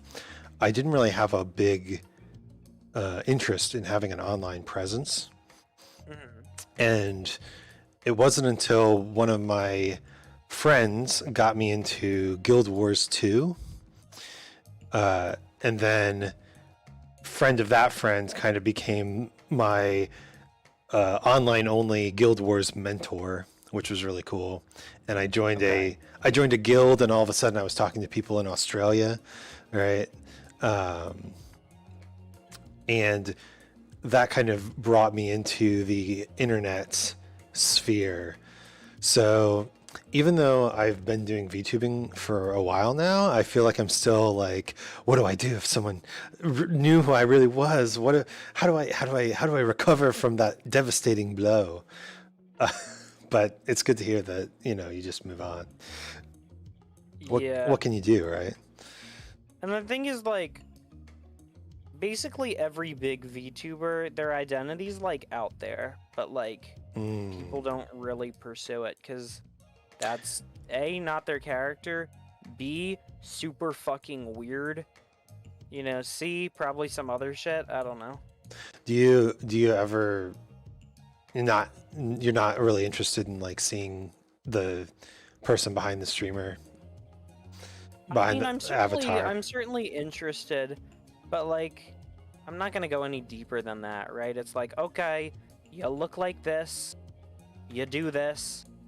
I suppose with the really big ones, the you do this is you do this full time. Wow, you're a person with a face, Hmm. and you do this full time. Congratulations. I don't have too many questions that wouldn't have been answered just by watching their stream, right? Yeah, I I do like when um, you can find a picture of them. Like obviously, no real names. That's weird, Too but real. Yeah. too real, too real. But it's nice. It's nice when you can see like, okay, this is not a unapproachable, idol, hololive idol that is beyond human and a monster of content creation and some god of comedy. They're just a person, and yeah, it helps like the brain make the connection, I think. Yeah. I also think that like being a VTuber and talking to many other VTubers has kind of like removed a lot of the magic. It's like, yeah, of course I know what goes on behind the scenes. What do you think I'm doing? Really? Because Right? I'm just imagining an armadillo on the microphone right now. I can't picture That would anything be else. crazy. I've shown my face to my Discord, and they said that I look like human Shrek. So imagine That that. is a high compliment, isn't it? Yeah, human Shrek's hot. Human Shrek was way too hot. Why was human in Shrek 2? Human Shrek was too hot. I don't know. They were ahead of the times. They knew that You don't thick believe boys me? coming back. Yeah. So I guess the ultimate question is Shrek 1 or Shrek 2, right? Shrek 1. Really? Shrek 1 for very specific reasons. And that is I was in a production of Shrek the Musical, and I played the role of Lord Farquaad, and that is how I got my first girlfriend. Well, So I can't just let that story hang there. Come on, man. Spill. yeah, I I can't choose Shrek 2. I like with a history like that, I just can't do that, right? Mm-hmm. Mm-hmm. So it's kind of the I was in Shrek was kind of as simple as it was, right? But I very much wanted to play Farquaad. It seemed like a fun role. His songs were in my vocal range. and I was really gunning for the role of Farquaad. No one else was really gunning for it. I got it pretty easy, no competition. Very cool. And I guess at some point, I don't really remember when or why, because it was a good chunk of years ago, right? I asked out one of the dancers. I've dated a lot of dancers for some reason. That's just a thing that everyone I've ever dated seems to do. They all seem to dance. I don't know. I don't know what that's about. No, I understand. I've had a weirdly high ratio of vocalists in my Yeah. romantic history. For me, it's like they're all they're all like the oldest sister, and they dance and they want to teach like early education, like preschool, kindergarten, and they're religious, and it's like there's just like a lot of similarities, and it's like, all right, I need to break this trend. I need to like. Now, are you an oldest sibling or only child? I am an oldest sibling. I knew it. I have the same. I'm also an oldest sibling, and I have the same thing where it seems like every girl that I am interested in is also an oldest sibling or an only child. You think that that's like a pattern? I think that it's um, some very basic ideas that you form about um, scarcity and um, confidence are formed at an extremely young age based on your perception of the level of care and interaction that you have with the world around you. And I think oldest children and only children tend to have a little more of the philosophy of, you know, I have power in the world. I can do things. I want to share my ideas with other people. Yeah. Whereas A if you lot if you of grow up with your parents also taking care of another person, you kind of more get the feeling of, you know, there are everyone has their own role and responsibility. I'm a small part of a larger picture, which neither of these philosophies are necessarily like better or worse than each other. But I do find that you kind of get drawn to people with similar values to you in relationships. And that's like such a fundamental value that it often, you make those connections, right? I find it a little funny that like I'm an oldest sibling, specifically because a lot of people in this community see me as like a little brother, right? You do And it have helps that my model looks the way it does, right? you, 4'3" little you do have big little. rascal energy, I must say. Oh yeah. I mean, I'm a big rascal regardless. Let's be honest. So you ended up dating one of the dancers in the Shrek musical that you put on. Oh my goodness! And then I had the worst date ever, and Tell it lasted one date. It tell the was so story. bad. Tell the So the story. date went like pretty all right, right? So we were both like on the cusp of 16, so neither of us could drive. So it And goes. she was like 30 minutes away from me. So the only restaurant I knew in her area was like Shake Shack, and I'm like, okay, let's go on a date to Shake Shack. And she's like, cool. And then we get there, and it's like, what are you gonna have? I don't know. I have high cholesterol. There's not many things I can have here. And in my head, I'm Ooh. like, oh shit. Wish she said something about that. That's awkward. Whatever. And then like the date goes like fine and whatnot and whatever. Um and then like it gets towards the end. I like text my dad. I'm like, can you pick us up in like half an hour or something, right? Um so like as that's happening, I go on this little monologue that's supposed to be to the effect of like in the movies, they always kiss on the first date. It's not always like the movies. but maybe just this once it can be. Very smooth, right? Now, there's two problems with this. Problem one, this is my first time on a date. I'm stumbling over my words. I'm just, like, when I'm flirting, I tend to turn kind of robotic. That's how you can tell I'm very serious, is if all emotion exits my voice and I go full robo mode. Is that kind of like you're trying to focus and not screw up what you're saying at the exact moment? It's like this is a life or death situation. You know, clench the knuckles till they're white kind of thing. All right. So I'm like stumbling over my words in this monologue, and then my dad shows up way earlier than anticipated. And in my head, I go, I'm not going to have my first kiss in front of my dad. That's weird. So I stopped the monologue. And here's what she heard. Is in the movies, they always kiss on the first date. Not everything's like the movies. Ooh. Ouch. Oh. And then it was a silent car ride back. Oh. I'm going to give that a few days. Oh my God. That's like comedically bad. It's pretty fucking bad. Oh man. Yeah. And it sucks because the date went so well other than that, you know?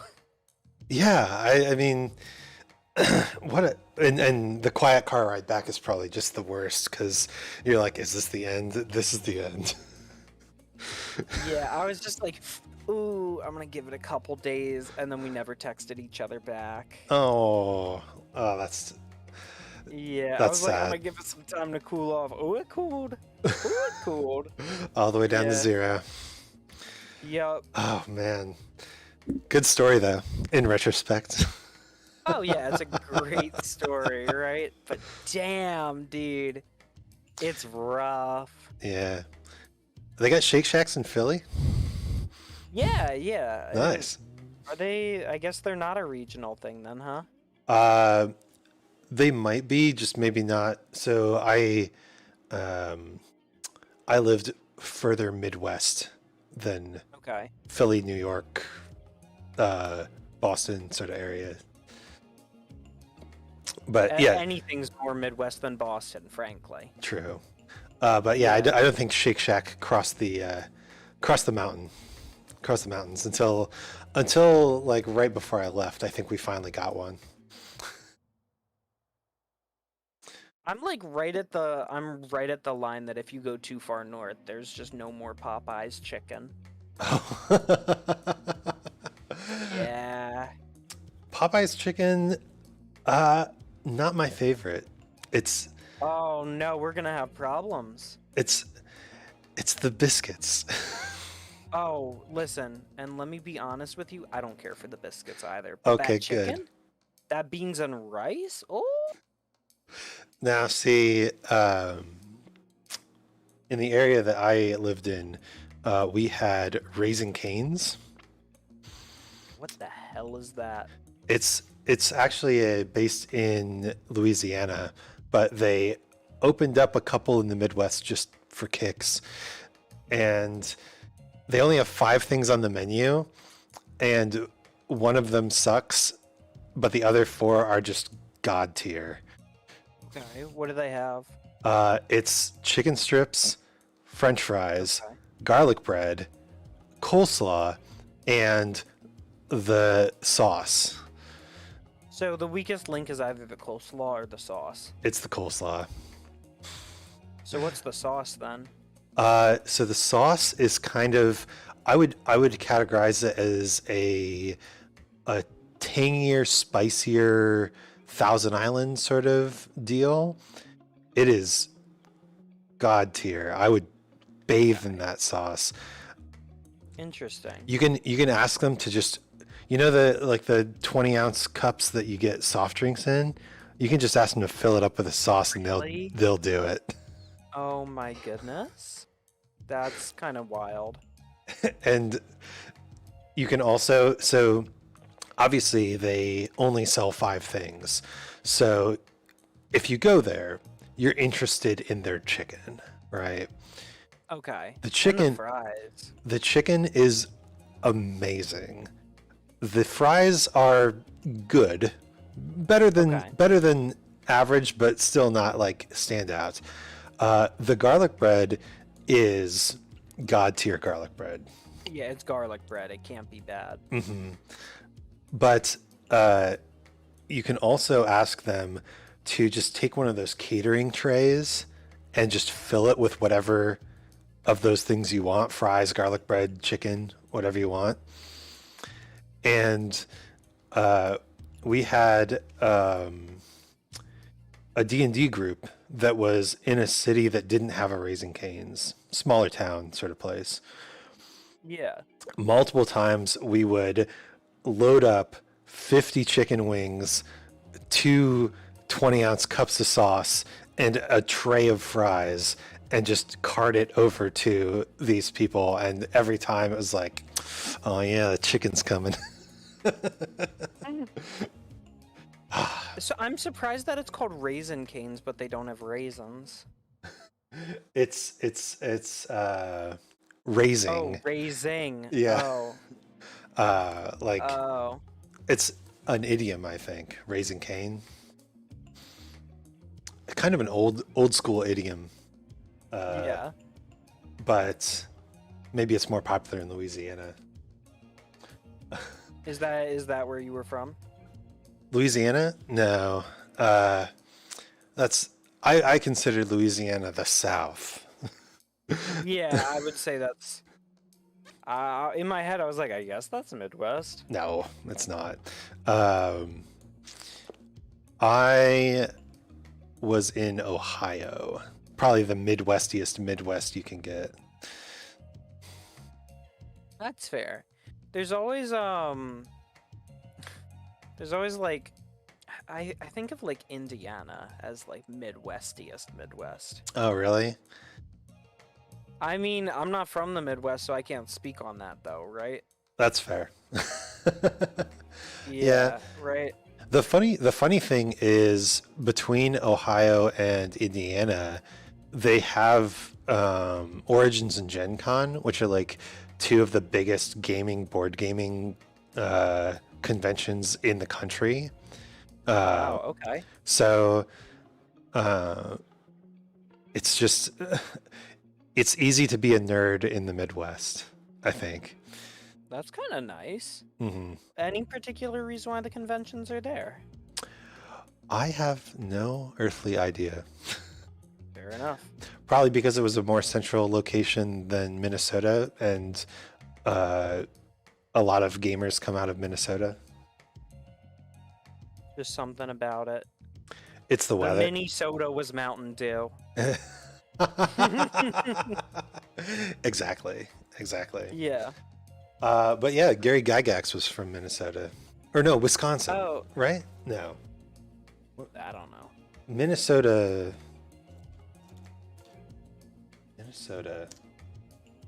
is... Looking it up? Yeah. Okay, it's Wisconsin, not Minnesota. Wisconsin is where Gary Gygax is from. God, I'm bad at geography. I hate to be a typical American, but... Yeah. And now I'm over here in Europe, and I'm meeting people, and like they're like, "Oh yeah, I'm from Estonia." And I'm like, "I didn't Oh, know no. that was a country." Uh, I got really into trivia. Like at the start of this year, I would do trivia with my roommates, like online. So I got like really good at geography out of nowhere. So that might be worth pursuing. You never know. Honestly, I probably should. I'm starting to meet people who are actually from places, as opposed to living in Ohio, where everybody is either from Ohio or you don't care where they're from. They just now live in Ohio. Yeah. Do you think Ohio is kind of like purgatory? Let me tell you a hilarious factoid. So Ohio, for a long time, was kind of considered a microcosm of America because it's very much like, so the capital, Columbus, is one of the top rated LGBT cities in the country. Like Okay. going toe to toe with like New York and San Francisco for just great places to be if you're LGBT, right? Cool. Um, and a lot of the cities are like that, very progressive, very indie, very forward thinking. And then As many cities tend to be. and then you go like 2 miles outside of the city, and it's cornfields, people for some godforsaken reason speaking in southern accents, and billboards that are just like hell is real. Oh no. So it's truly like a microcosm of America. And the hilarious part is the I went to college in Ohio as well, and the college town I went to was a small little town, so small town USA, right? But it had this big progressive liberal arts college in it. So you had this like truly a divide. There were railroad tracks running down the middle of town, and it was literally like, Literally, huh? yeah, the towny side and the college side. And you kind of got the exact same dichotomy of the young liberal progressive population and the older conservative more traditional population. And for 50 years, every presidential election in the US, Ohio went the same way as the overall election. Because it's very much like whatever the rest of the country is doing, you know, the liberal states are going to be liberal, the conservative states are going to be conservative, but you've got this state that's kind of on the edge, and it could go either direction depending on how the feeling of the country is going, right? A swing state. But also, I suppose that's probably why everyone cares so much about the Ohio caucus, right? but what was interesting is in Ohio, there are also, as you might expect, conservative counties and liberal counties, except for this one little county, which is like the half and half county again, a microcosm of Ohio itself. Okay. And so for 50 years, whatever way the presidential election went was the way that Ohio went. And whatever way Ohio went was the way this one little county went. Wow. So you could actually do a survey of that county and get a pretty decent idea of how the entire country was feeling. That's kind of insane, actually. It's I wonder what it's like there. well, I went to college there, so I can tell you that there's the railroad tracks. there's a right down the railroad middle. tracks right down the middle. There's a divide.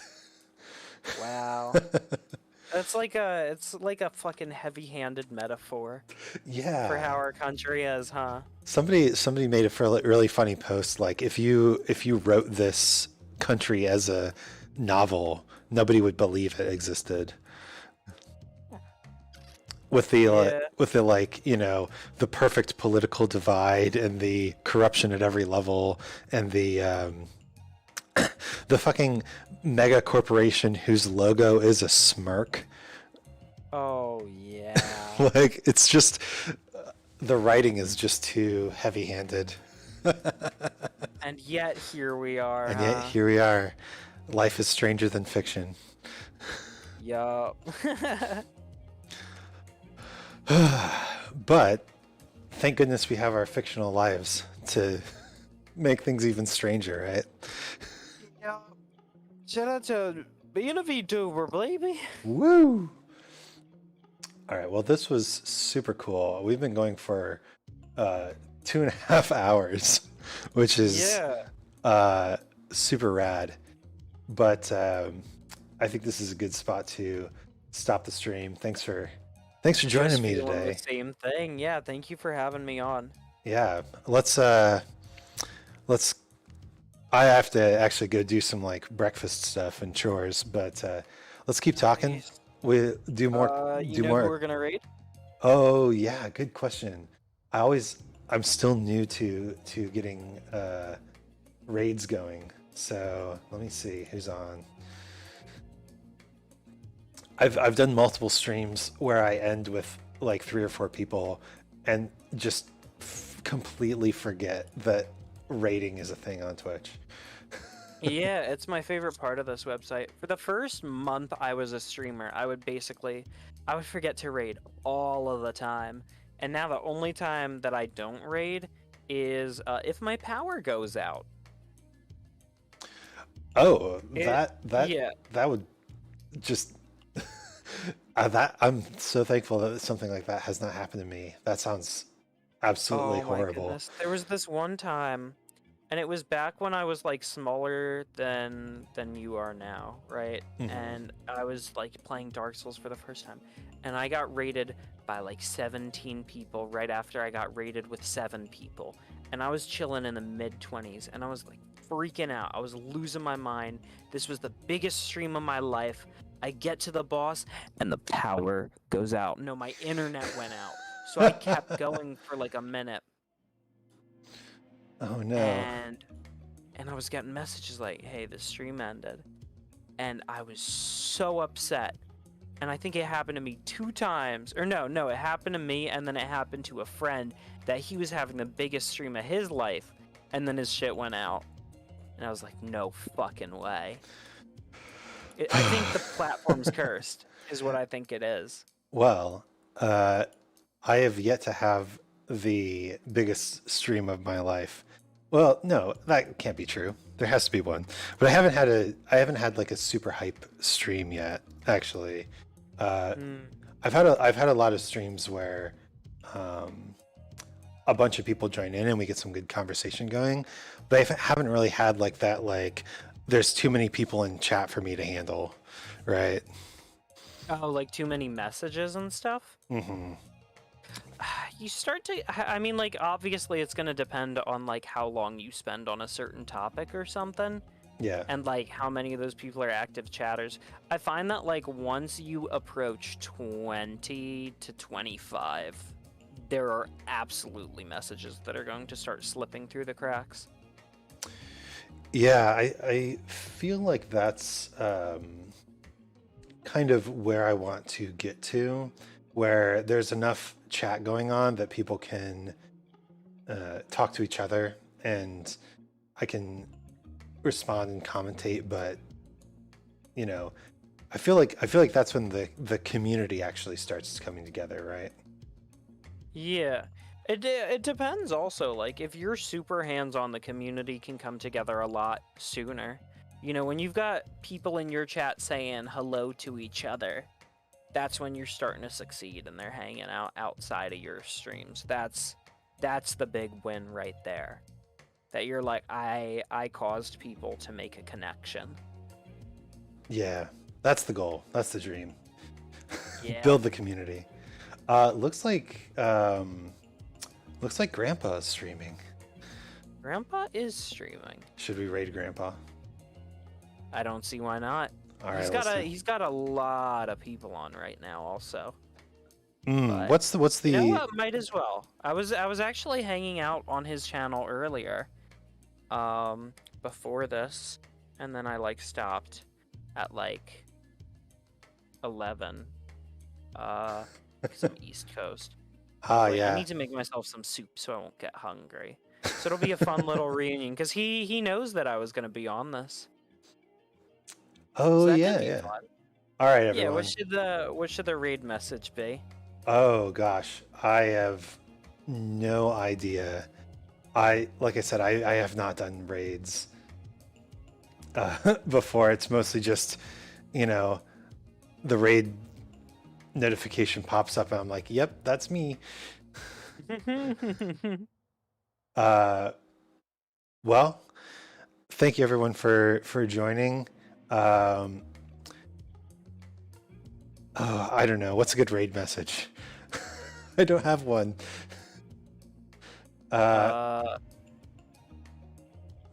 From Isaac with love. Oh, that's cute. That's cute. Okay. Raid messages from Isaac with love. Yeah. Let's go.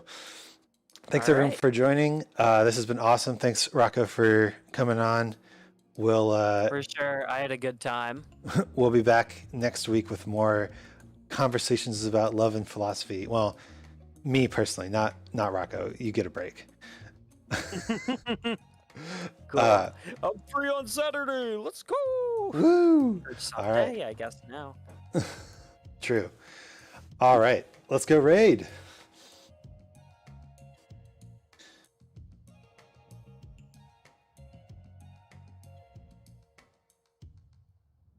All right, there we go. I believe it's raiding now.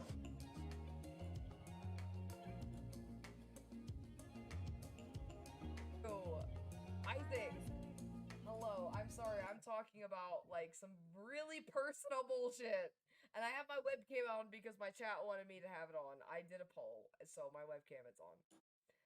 I was studying law enforcement. I have been through law enforcement.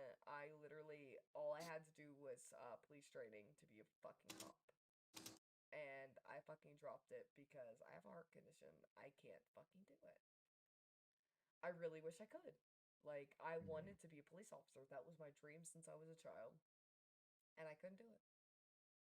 But I've been through CSI, investigations, fucking psychology, and all that bullshit. All right. I've been I'm through going to hang up.